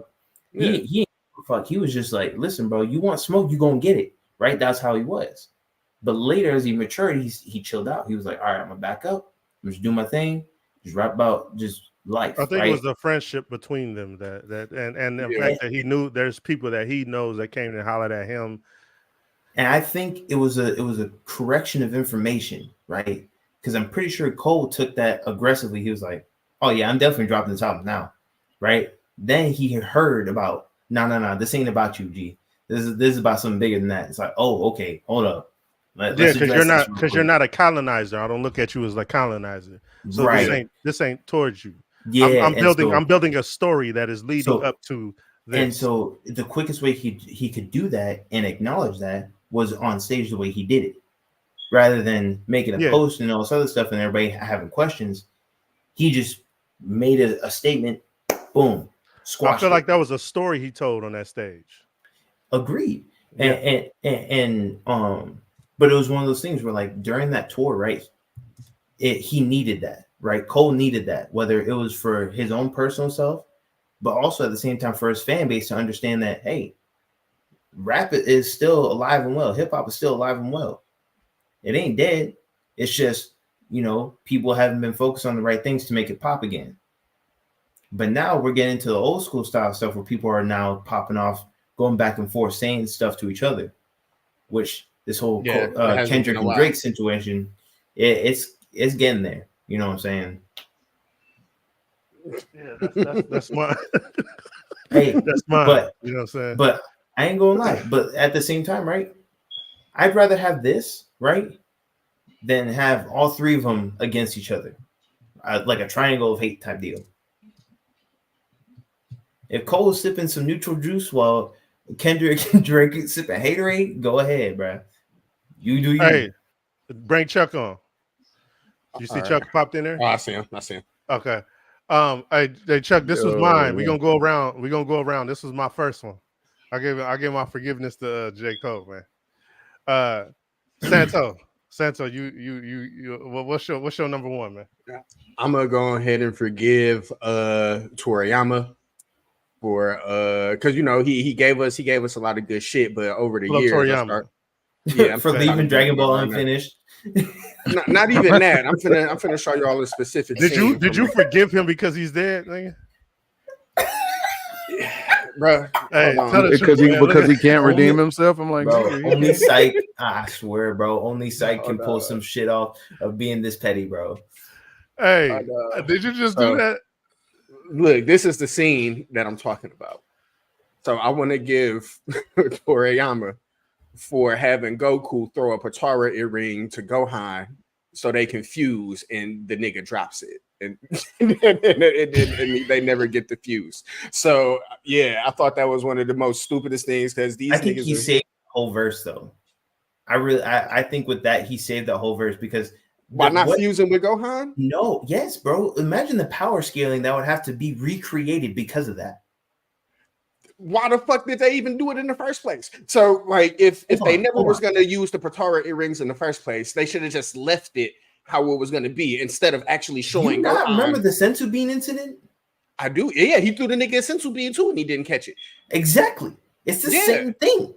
I was going to bring up both situations. Hey, what would he look like though? What situation, bro? What? You got what? He would look like Gohan Goku because they got the same face. Yeah, he would look exactly the same. Like how would you call that? Like what fusion would you call that? It would be Gohaku. Yeah. Hey, that's actually good though. Kakahan. Gohaku. Hey, so hold on real quick. So I want to know Why do you forgive him? Oh, cool. They enter each other. Big pause. What exactly do you forgive him for? Like, there has to be a reason you're forgiving him. What about that?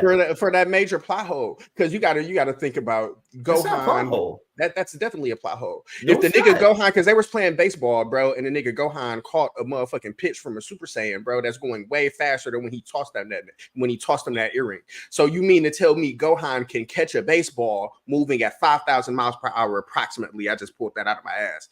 And when he can't catch a Patara earring that a nigga tosses to him from less than 6 feet away, it makes no sense. I can reason with this one. Okay, go ahead. Seem patient. You see the size of Goku's fingers on that damn earring? Mm-hmm. Do you understand the level of skill and finesse it takes for that boy to hold on to that damn earring? That's cap. What makes you? He's holding the earring. No. He literally threw the shit to Vegeta from across the thing, and Vegeta caught it. Was like, it's no problem. We're talking about all Super Saiyans. You have two grown men who have been fighting for their whole lives. So Gohan wasn't grown at the Tournament of Power, bro. He was. Gohan was a grown man. See what's happening, Chuck? Hold on. Are we still talking about the same Gohan who trips over his own feet in a fight?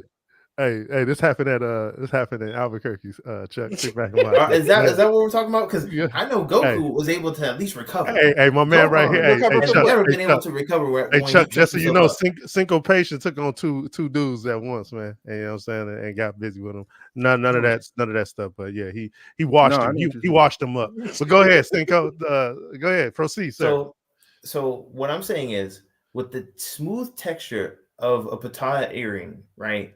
You don't know the texture of the Patara earring. But it's shown as a very smooth, elegant piece of jewelry, right? Elegant, I'll give you that. Hold on.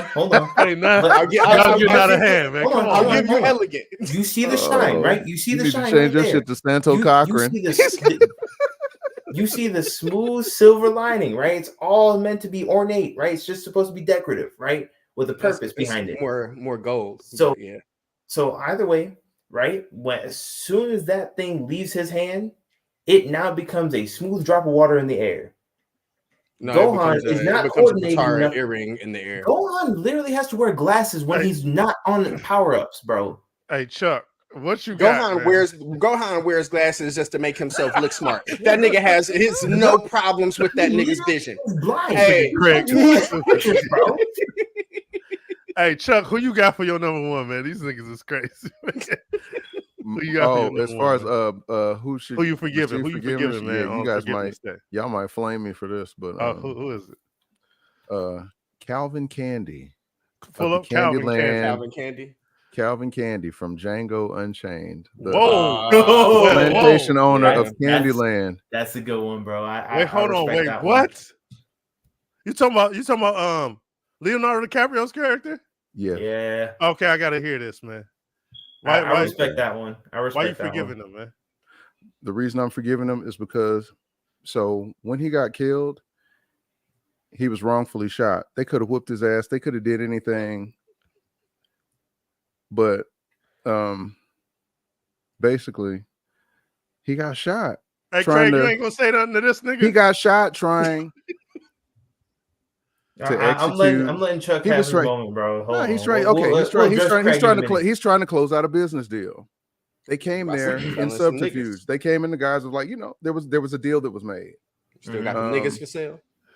Yeah, that's exactly what they came in. That's what they came in doing. They came in doing business, and Calvin Candy wanted to end off shaking on a superb deal where he thought he had got the better of the deal until he found out he got. That's a crazy question. Heavy plate. Hey, what the fuck is happening? I need somebody to explain something to me or why this nigga's on screen being forgiven. So because he really didn't do anything wrong. That nigga got shot trying to shake a guy's hand to close out a deal. No, he was a massa. He wasn't okay. He was abusing that woman, which was his ex-wife, his wife at the time, actually, right? Yeah. So that abuse drove it's again, any married man would understand that level of just like fuck you, right? Nah. That's exactly what happened. Hey, That wasn't that level of fuck you. That was no. Hey, no. Get this nigga the fuck out of here, nigga. What? No, you can't get me out of here. This man did some business and they executed the deal. They came to business. No, they came to this man's doorstep and they said that they were looking for. That was just undercover because he was trying to get his fucking wife back, bro. Yeah, he was trying to get his wife back, but he could have walked in. He could have walked into the same way that he walked into Don Johnson's plantation. No, the fuck he couldn't. And beat motherfuckers' ass. Why not? Did you not see what they had to go through? Did you not see what that one person did with a fucking pistol and a shotgun to like 20 or 30 fucking plantation putties? These niggas been shooting motherfuckers up the whole time. So why in the fuck all of a sudden did they have to sneak in just because the plantation was bigger? And he had a white man to get him in the gate. They didn't have to go through all that. They didn't have to sit up all night and do all that shit like that. That's white people shit. He drug that story out. No, Calvin Candy was a fucking victim. They came in there basically. Hold on, real quick. Cinco, go ahead, Chuck, finish up. If there was no slavery, there was a business deal, regardless as to what. This motherfucker got shot in his house, getting his hand shook at a dice game, basically. And it was a dice game in his house. It was his dice game. This nigga got shot at his own card table by some niggas that came in asking him for something. Fight. Hey, hold on. Hey, give Chuck that freaky ass nigga 69 guy. Go ahead, give that nigga for this pick, nigga. Freaky ass nigga, he a 69 God. Freaky ass nigga, he a 69 God. Hey, this nigga was selling niggas left to right in that whole movie. And made niggas fight over a stick, man. Come on. It's 2024 and we're still niggas are selling niggas left and right. Hold on. Chuck, let's take this a step back now. You have to remember the placing and the time element of this movie. Yeah. It was placed during slavery. Absolutely. Right. So we cannot take that out of the equation because that's exactly what put it in the equation in the first place. Right. That's why he has such a big plantation. First of all. Second of all, at the time period, if they're actually going time period accurate with this, those gunshots are so loud that the people all the way at the other end of the plantation, 2 acres down, could hear them. So he shouldn't have got shot in the fucking first place, man. And the person that shot him, it wasn't Django that did it. The person that fucked the whole plan up was Dr. Schultz. It wasn't Django. Django was the one that said Dr. Schultz. No, fuck no. I'm not forgiving him. He's the fucking problem. That's like saying Obi-Wan needs to be forgiven, not Darth Vader, the terrible teacher. We're not even gonna jump into that shit. Like I stay on this Darth Vader shit. Calvin Candy is he's not okay. The nigga's a piece of shit slave dealer. Darth Vader was a victim. Motherfuckers came in the house. I can't rock with all due respect. Okay, I put it like this. Let's put it Darth in Vader was a victim of his environment. Candy was not. Go ahead. He was a victim of his environment. Some niggas. Hey, Cinco, you're not about to do that, man. You're not about to do that. Candy was a capitalist. He was not. Y'all not about to do that. Nah, nigga. No, we're not about to turn Chuck up right now, nigga. Hey, he was a capitalist. He was not a victim. That don't make it a victim. Shut it down. Here's an example. I'm gonna try to make this as clean as possible. But no, you can't. No, don't cancel me. There's no redeeming yourself, Chuck. I'm sorry. There's no coming back from this. Hey, Calvin Candy is my number one. And that motherfucker offered them cake as a peace offering. Hey, man. Hey, he rubbed his blood all over his food. It's fucked up. The nigga got shot in his own house in front of his people and shit. Hey, I'm ready. Wait, Cinco, you got somebody you trying to forgive, man? Or you still thinking, man? Because I'm going for my if any reason I would be wrong, just say because he grabbed Brunhilde and slammed her head to the table and threatened to crack her ass in the head with a hammer. But even then, that's when Django should have shot, not Schultz. That's when Django should have shot because Schultz told him to sit back. The movie could have popped off and it could have been an action scene right there when he was like, "Get your fucking honky ass hands off my wife." They could have started the Tupac music and the Rick Ross shit all the way back then, right when he grabbed Hilda's head, because he would have lit all the motherfuckers up. All I'm saying is, Chuck, Schultz prolonged some shit and made it bad. This motherfucker ended up in a fucking shack. Chuck. You out of here, man. This is your number one, nigga. All I gotta say is right now, this is what I'm putting on the screen, or what I'm trying to put on the screen, is what I'm feeling. There's the vibes I'm feeling from Chuck right now. Oh, hold on, I see it. Hold up. Oh, I'm just saying, bro. I'm just saying. This is the type of vibes you're giving me right now. You see this? You see this? Let me go to. Y'all see this, right? Let me go to my. Let me go to my number 2. Let me go to Calvin's a good master. Take that down. I got you. I didn't say it was a good master. I just said he got shot while he was trying to conduct business. He got robbed in his own house. That's. Do you not remember the scene where he was like, you know how many times I've seen said, Django? I love the Quentin Tarantino. This is just business. Don't you worry about it. He said, I'm okay. Just don't trust that nigga. Hey, so my number 2 is I remember I cussed to the highest octaves of cussing that ever occurred when Ben Affleck was casted as Batman. Hindsight is 2020. He was the best live action representation yet for me. He was the best representation of an older Batman. Now, that's only 50% of my forgiveness. I remember hearing he was doing the Batman movie after hyping me up, talking about the Arkham games and referencing the opening scene in the beginning of my favorite Batman game, Arkham Origins. There's a Black Mask, Deadshot, Deathstroke scene in there. He said as a blueprint for what we can expect for the entire movie. Like, go watch that scene, and I'm going off of that. So now I'm stupid hype. That to me is the most fireest piece of material ever, as far as like closest thing to live action is the scene in the beginning. He's not the worst. Okay, Deathstroke was going to be the villain. That's one of my favorite villains. Was going to be the only villain of the film. Ben was going to direct it, which I was with because I'm a fan of some of his directorial work. But then decided to give it to Gareth Evans and his Indonesian homies, Iko Uwais and Yahan Ryan, or however you say their name, from the Raid Redemption and the Raid 2. They were going to do all the action choreography and the fight scenes and shit. So that's even better. It went to somebody even better. And then I hear him say he's not doing anything. Y'all can kiss my ass chin. Y'all can kiss my ass chin. I'm not doing nothing. And I cussed the fuck out that nigga for years in my head. Oh, because Ben Affleck walked off? Yeah, but come to find out, there was hella studio interference, and he was fighting against that. They were trying to have him change things and get this person directed. We needed to be more like Marvel shit.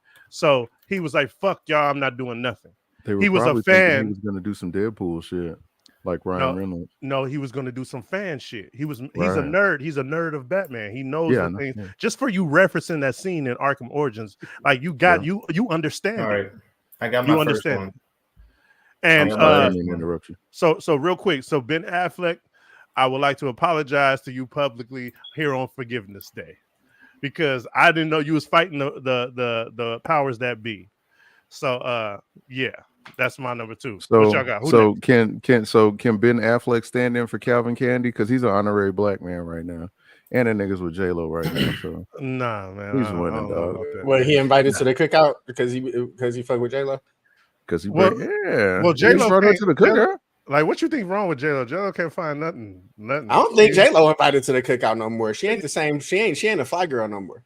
It's not even about that. It's about who Ben brings. It's not about who Jen brings. Right. Can I show y'all my pick right now? Gucci probably garbage. About who I'm forgiving. My first one. Oh yeah, did he? I mean, after this, I got a dip, but I'm gonna at least drop a couple. Is Parallax from the Green Lantern movie? Okay, they did my dog dirty. Okay, why you forgive him? What happened? I feel like it was just the time period of when they were trying to do the movie, the studio that they were trying to work with. It just wasn't. It wasn't meant to be. You see what I'm saying?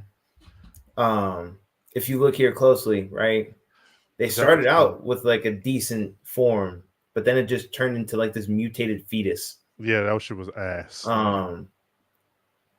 And the thing is that Parallax, if we all really want to go back into it, was supposed to be Hal Jordan taking over the fear lantern by literally embodying the fear through Parallax, the parasite, and then taking over the Green Lantern Corps, cutting everyone out, and then becoming the new entity of Parallax. He was literally the embodiment, where he had 10 Green Lantern rings on his finger. So he was literally the embodiment of fear and willpower in itself. I think it was a shit shark though. Like, I'm still trying to wait. I'm trying to figure out what part of forgiveness is for. Yeah, why are you forgiving Parallax? This weak ass bubbly Parallax person. I'm forgiving him because of the way that the story was written for him. You talking about the actor? You talking about the actor? Yeah. Oh, okay, got you. Yeah, this dude was not good. That was not it. I don't care how many ways they try to spin it, rewrite it. Like, so why is Rocky Dennis forgiven? Rocky Dennis. They showed the picture right next to him. Yeah, Rocky Dennis. Yeah, I remember that. It's just John Merrick. Yeah, he's saying the actor he got a bad rap. Okay, yeah. I'll say fuck that movie. No, dude. Syncopation. My guy, you say you had to be up out of here. We're gonna go to Santo. My good, you good? You staying with us? Yeah. Oh my God. Go ahead, Santo. Why you what the hell is going on our screen right now? So explain to me why you forgiving what you forgiving. Go ahead. Sir. Hey, because at first I was mad at my nigga Reggie Wright for losing the lottery 36. ticket. You know what I'm saying? Because 35.7. I mean, this has got to be the biggest bit of buffoonery I've ever seen in my life. My thing is, if you hit the lotto, bro, like you just don't lose. You just don't lose your ticket. I don't care if I'm getting chased by a pack of mastodons. If I hit the lotto for a milli, bro, I'm not gonna lose it. If a nigga was busting on you, you ain't gonna lose. I don't care if it was a pack of mastodons, bro. Oh, okay. It can be 16 Supermans, nigga. I'm gonna keep that lottery ticket, nigga. You have to understand how slimy of a character that was to be losing that ticket in the first place. He was a slimy nigga. He was kind of absent. I think he was very absent-minded. It was so bad that even the store clerk had to triple check his ticket when he was telling the numbers. Oh yeah, because he a con man. Yeah, you're right. He is. He's a slimy guy. You know what I'm saying? He's super slimy. He's a slime ball. Yeah, because I want to forgive him because at times, nigga, in hindsight, I've lost shit that I should have had on me. I've been to the store without my debit card and all kind of dumb ass shit. So in hindsight, Reggie Wright really just had a human moment. But I was just mad that, based on him losing the lottery ticket, they went through a whole bunch of shit that they didn't have to go to in the first place or go through in the first place. So shout out to my boy Reggie Wright here, real nigga, man.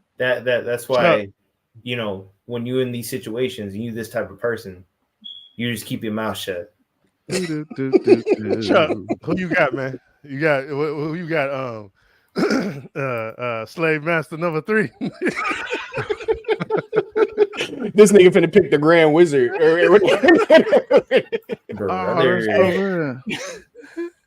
was that nigga name?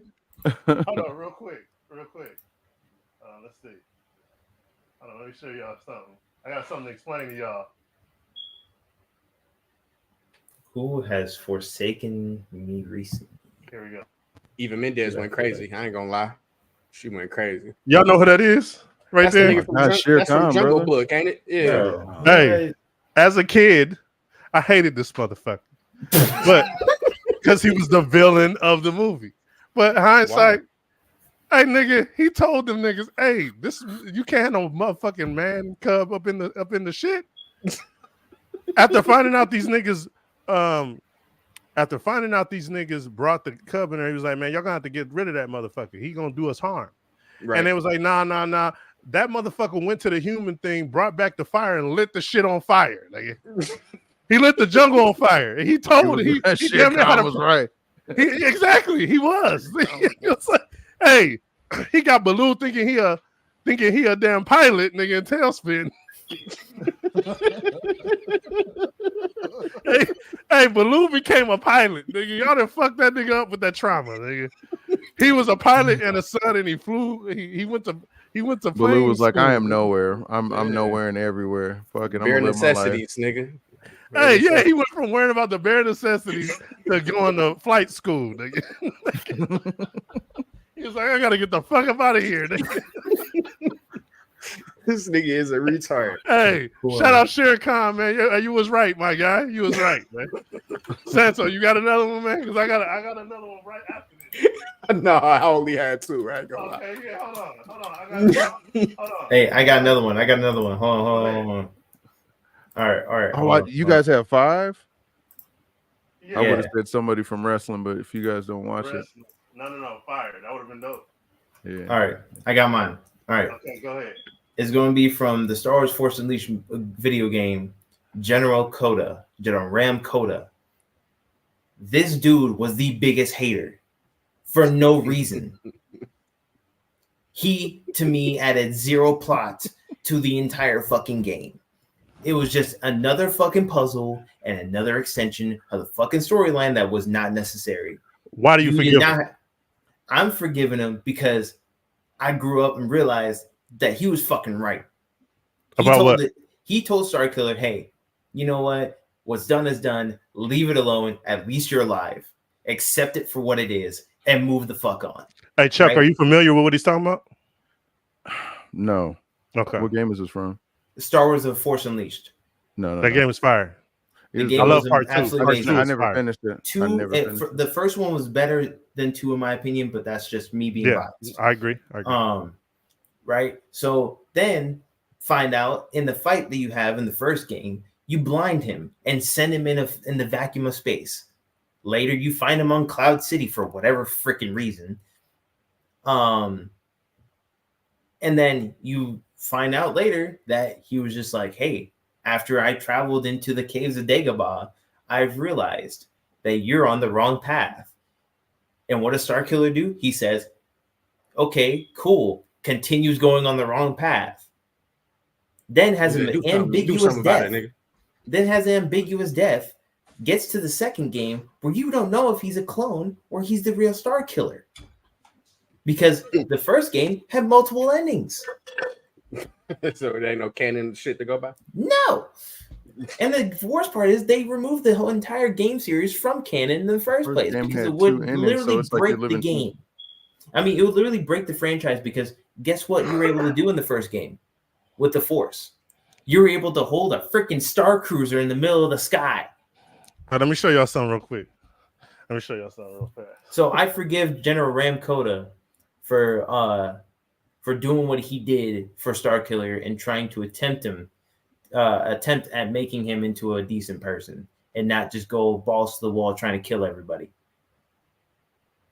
Matrix. Hey, growing up, I hated the Matrix machines, man. I was like, man, fuck these niggas. Now that I think about it, what the fuck was really wrong with them? Hey, they had the idea it's either y'all or us. And so you know what? We're going to create the Matrix so you're not fucking just sitting here doing nothing. You're actually living a life in your mind while we use you as a battery. That sounds like and you know what? I always wondered why the rebels wanted to get about that because it was shitty as fuck. It was shitty as fuck where there was at. I feel like they on top of that, they had their own colony as well. When they got back to the fuck fest, you know that concert fuck that they had, nigga? Yeah. It was called a crowd fuck. What? It was like which the movie was this? What did I miss? It's Matrix. It was based off of the real actual story of Zion. No, I've seen the Matrix, but I mean, which one? I was like, he was talking about anyway. I forgive the Matrix machines having enslaved humanity, trapped them in an alternate reality while sapping their bodies for their energy. They created the Matrix in order to cope with being enslaved. I think that's I'm like, I think so. But Calvin Candy can't get off. Y'all telling me I got to get canceled? Hold on. Those are not the same. Sorry, those are not comparable. They wasn't enslaving niggas just for being niggas. Hold on, they were enslaving people just for being people, motherfucker. They were making batteries out of them. Oh, okay. So now it's you people. Utilization. No, it's all people. It was just people on the. No, that's not what you people is crazy, Chuck. Hear me out. There's a difference between people. Chuck, y'all need to run this shit back. Chuck, hold on. Hear me out real quick. Enslaving people. They were enslaving babies. They weren't enslaving anyone. They weren't enslaving anybody. There's a difference between. They were just doing a job. They were the cops. No. What are you saying? Let me finish. What are you saying? If you let me speak, you'll get to my point. Stormtroopers shoot for Vader, and they're there because they were like programmed for a system. They're following like right? Because the machines try to make it as harmless as possible to the human body. The only way that it was harmful was when human intervention was involved and you ripped out those cores. The rebels. That's what they did. That's how they human intervention. Yes. Yeah. That's the only way that shit goes wrong. Other than that, it was perfectly designed. Lifestyle, like a pre-programmed lifestyle. Yes. Wanted to be free. That's exactly what was happening. Hey, the rebels wanted to wipe the slime off their body and wear some raggedy ass t-shirts. They long sleeves that had holes in them, and they wanted to go out. 2024. What are you talking about? Exactly. Hey, so why the fuck is right? Why? Real quick, Cinco. My bad. Why the fuck did them niggas want to know the truth? Them niggas was stanking and dirty, and the resistance lived in constant fear. Like that. That's yeah. Go ahead, Cinco. Go ahead. So you agree with moderate then? You're a moderate sympathizer. We had that conversation. Oh, he would have ate the steak. So he would have ate the steak. What was old dude's name in the? I'm not a moderate sympathizer. I'm 100% a moderate sympathizer. I'm not, because what he said was correct. He was spitting, but you don't just enslave people and make them see some shit that's actually not there. A whole race of people. No. What he was doing slavery too on a way grander scale than just black people. Hold on. It's a whole universe. These Matrix robots were the gatekeepers for an entire universe.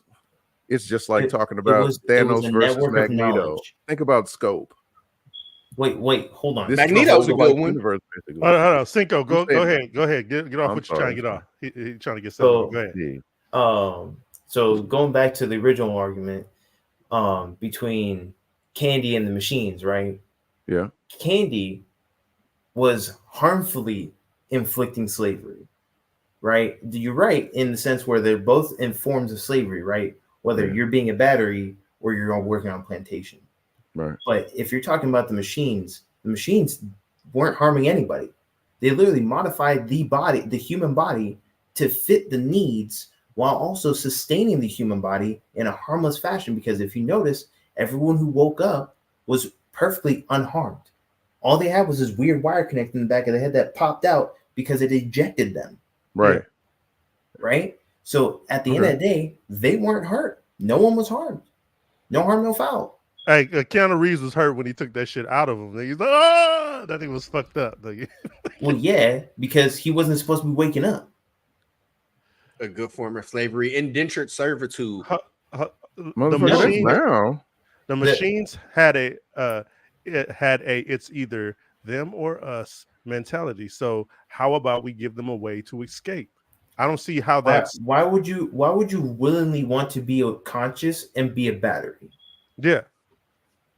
Right. That there's no like slavery in itself. There's no salvaging that. Right. That concept is terrible regardless.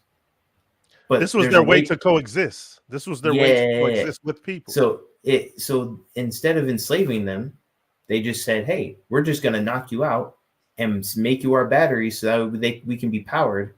And at the same time, here, you get to live your willingly free life as far as you know. As far as you know, it's really free though. For somebody to discover. So y'all agree with the rebels? Y'all wanted to go to the Woodstock of fucking. I'm not saying that. Yeah, but what I am saying is that no. I'm not talking to you, Cinco. I'm talking to Santo and Chuck. They agree that they agree with the rebels that they don't need to be in that false reality. They need to see what's real. Yeah. I think you have the right. So it's like the same thing we were talking about Madara. That was his whole thing. He wanted to ensue peace by putting everybody like casting genjutsu off the moon, like a sensory genjutsu that's going to put everybody in a trance and make them the Tsukiyomi life that they're not. Yeah, the infinite Tsukiyomi. So like, you know what I'm saying? I don't I get the idea, but the morality of it is still wrong. The problem with sorry. Go ahead. No, go ahead. The problem with the Tsukiyomi was the fact that you're literally in the middle of a battle, and that's for real, nigga.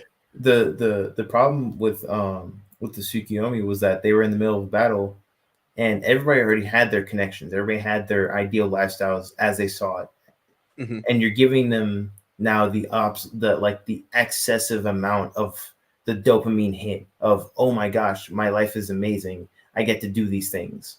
Then they realize, wait a second, I've never done these things with these people, because they still have the previous memories. Now, if you did a memory wipe with the Tsukiyomi and then did that, now you're talking about something else. That's some next level type of ninjutsu, genjutsu style stuff that would actually work. Hey, who the fuck would want to see this shit? I would. You would? It looked like it might be some fire shit. You mean living in real? You mean living in real time, like real life? If I walked out and saw this shit right this now, little spot over here looked lit though. It looked like it. No, I would have literally turned around and walked back and plugged myself back in. I swear to God, the same way I got there, I would have turned right back around and be like, nope. Hey. If I'm unplugging with the knowledge that I have now, yeah, I would look at that shit and be like, nah. If she stood in front of me when I got unplugged, we have a different story. Shout out to Nona Gay. She was looking scrumptious. That's in her? The Matrix 2. Yeah, that's Nona Gay. Oh, okay, that's from the Matrix 2. I was like, is that like 2020? Nona Gay's always been fine. Hey, I lick her new growth, nigga. She's like, hey, wow. Yo, hold up. Hey, fun fact, those that don't know, this is the daughter of Marvin Gaye, by the way. I didn't know that. And she can sing.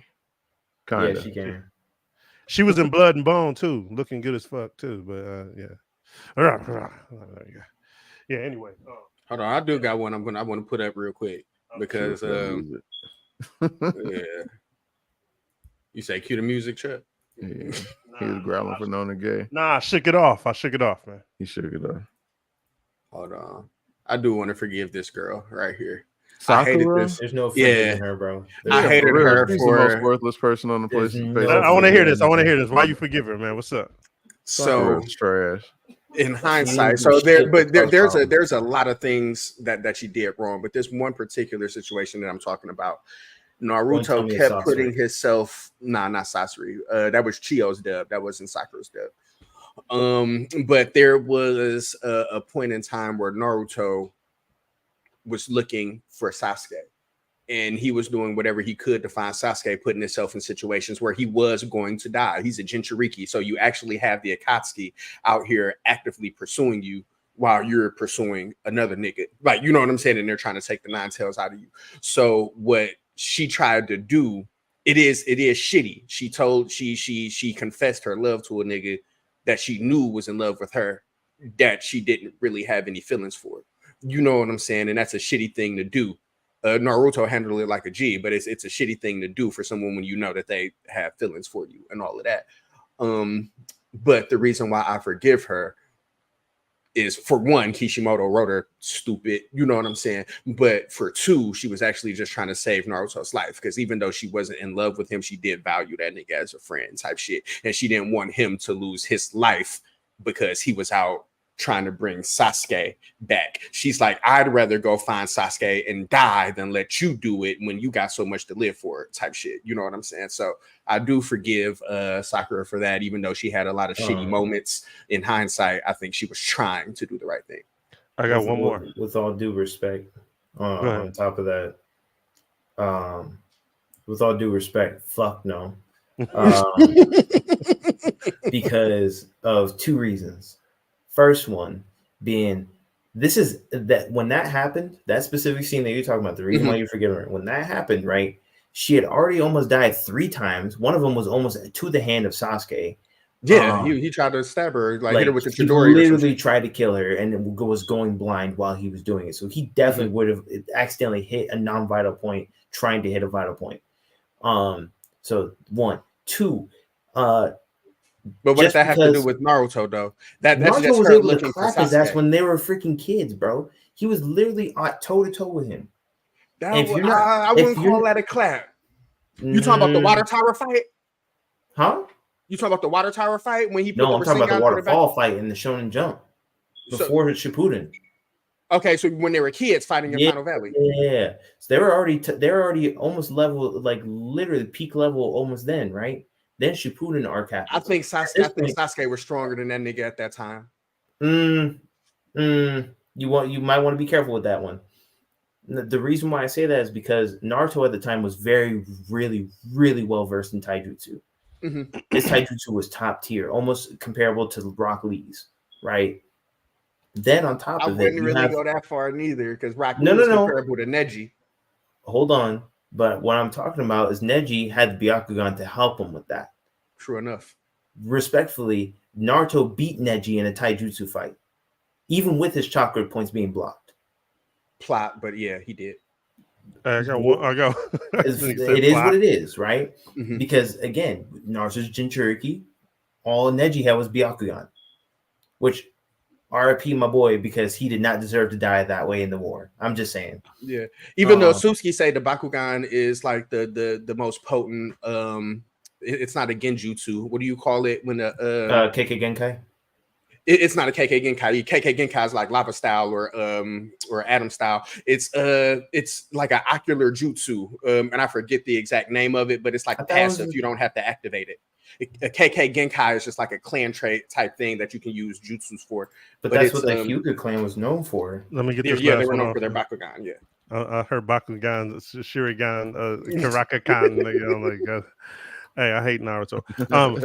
I forgive. I forgive. Hold on, let me see. My last one.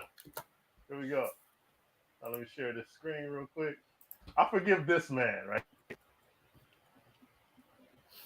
Yeah, it's Gore. Yes, I forgive Gore the God Butcher. In the beginning, I normally side really did my good dirty in the movie. I ain't gonna lie. Bad. He's super justified. I normally side with the good guy a lot of times, but here is a moment I sympathize with a villain off top. The reason I love Jason Aaron's run. Matter of fact, I got the omnibus right here. This is a great story that they completely shitted on in that whack ass movie. Yeah. I highly recommend picking up the God Butcher. Yes, that whole shit was whole arc off was the amazing. chain. Yeah. Yes, it was. After finding out these niggas are he believed the gods, he was taught that they are almighty and was taught to pray to the gods. None of his prayers was answered. So he like, I guess them niggas ain't real. He was just gonna leave it like that.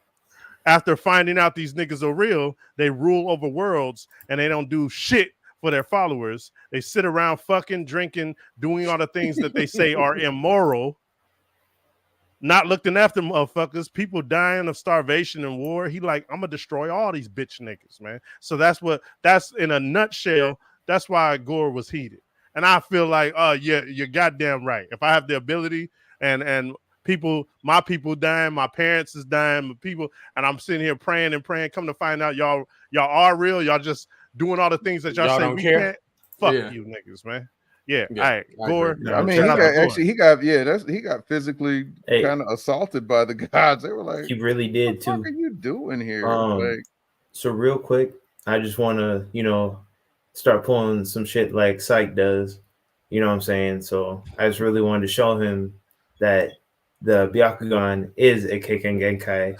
Yeah. Oh, but it's called dojutsu. So I had hold on. I had to pull up too.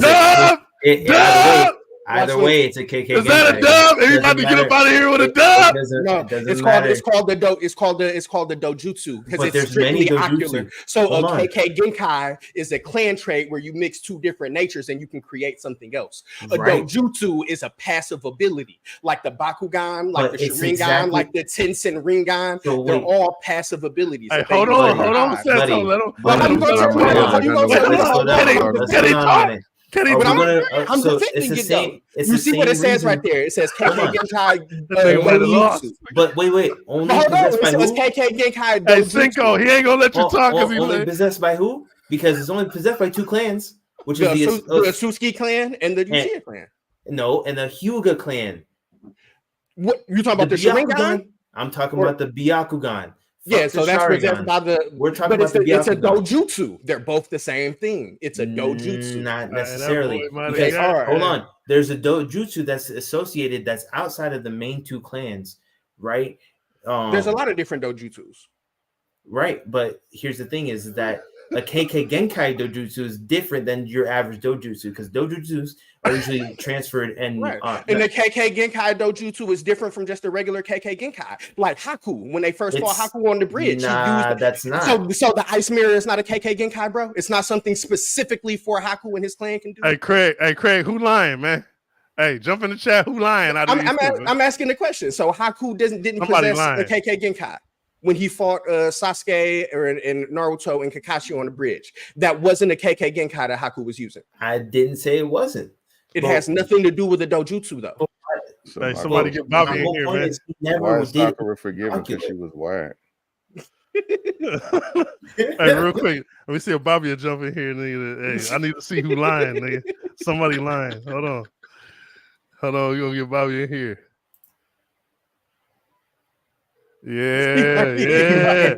That Naruto expert. Yeah.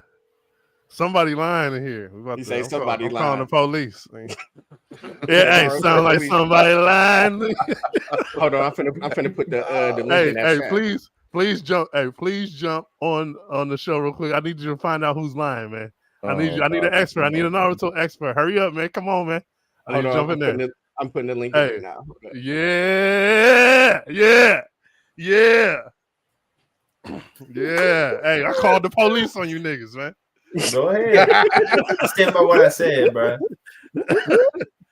I know this Naruto shit. Like that's the sound of the police. But we're just gonna ignore Mirai. That's the sound of the police. Because she technically has. Let's go, Chuck. She technically would. If you really want to think about it, right, the bloodline traits of KK Genkai, right, are only derived through the clans, right?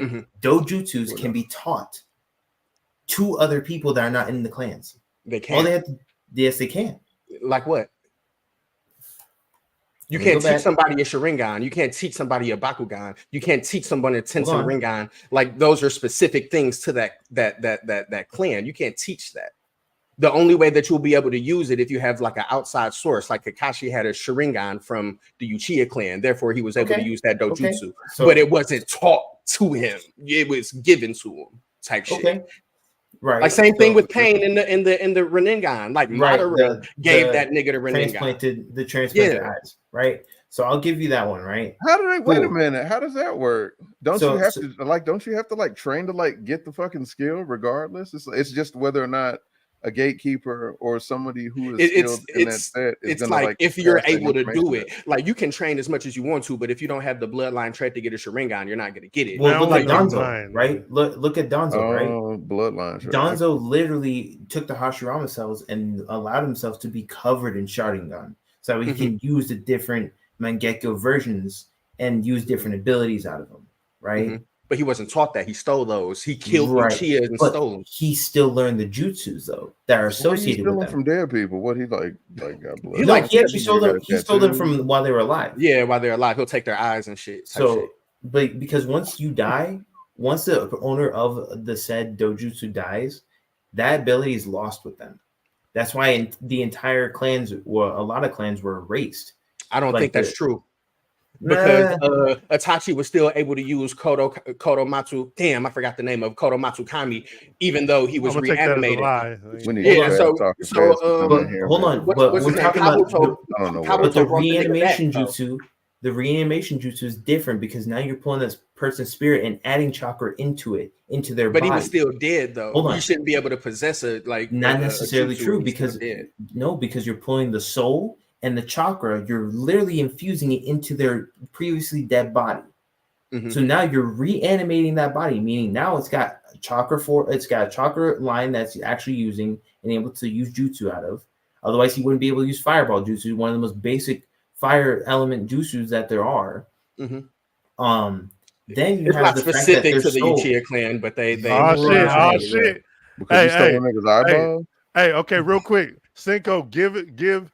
Hold on, let me see what the name is. Haruzen Sarutobi. Haruzen Sarutobi. That's a crazy name. Give Haruzen Sarutobi what you're saying, and then Santo. That's another name these be forgiven. It's Haruzen Sarutobi. I'm just saying. Anyway. And Santo, tell him your side without changing nothing up, because I know you like to change shit up. All right. Go ahead. So my whole argument was that the Byakugan is a KK Genkai. Mm-hmm. Bottom line, just point blank, period. It wasn't anything about dojutsu. It wasn't about none of that. It was just the fact that it is a KK Genkai. And Psych was saying that it's not a KK Genkai, it's a dojutsu. That's not what I was saying. I didn't say it's not a KK Genkai. I said it is a dojutsu. Yeah, because somebody lied. So because this was the point that I brought up. You have KK Genkai that have nothing to do with dojutsu. So when I bring up people like Haku, when I bring up people like Mei, when I bring up people like Onoki, when I bring up even Sarutobi, they all have KK Genkais that's specific to them. The Atom style, the Lava style, the Ice style, those are all KK Genkai clan traits. Those are not dojutsu.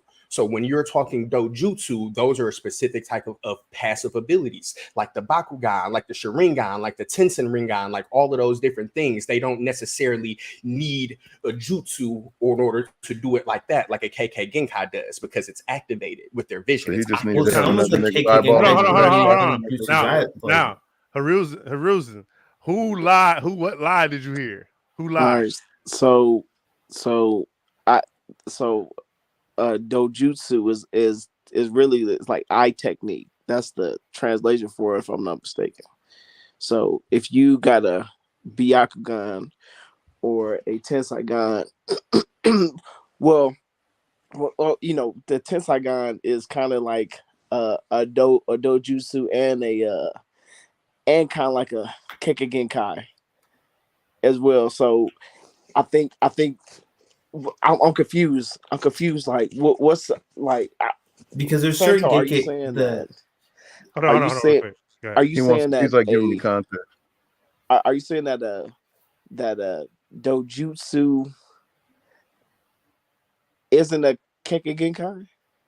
No, that's not necessarily what I'm saying, because you have KK Genkai that are specific dojutsu for a specific clan.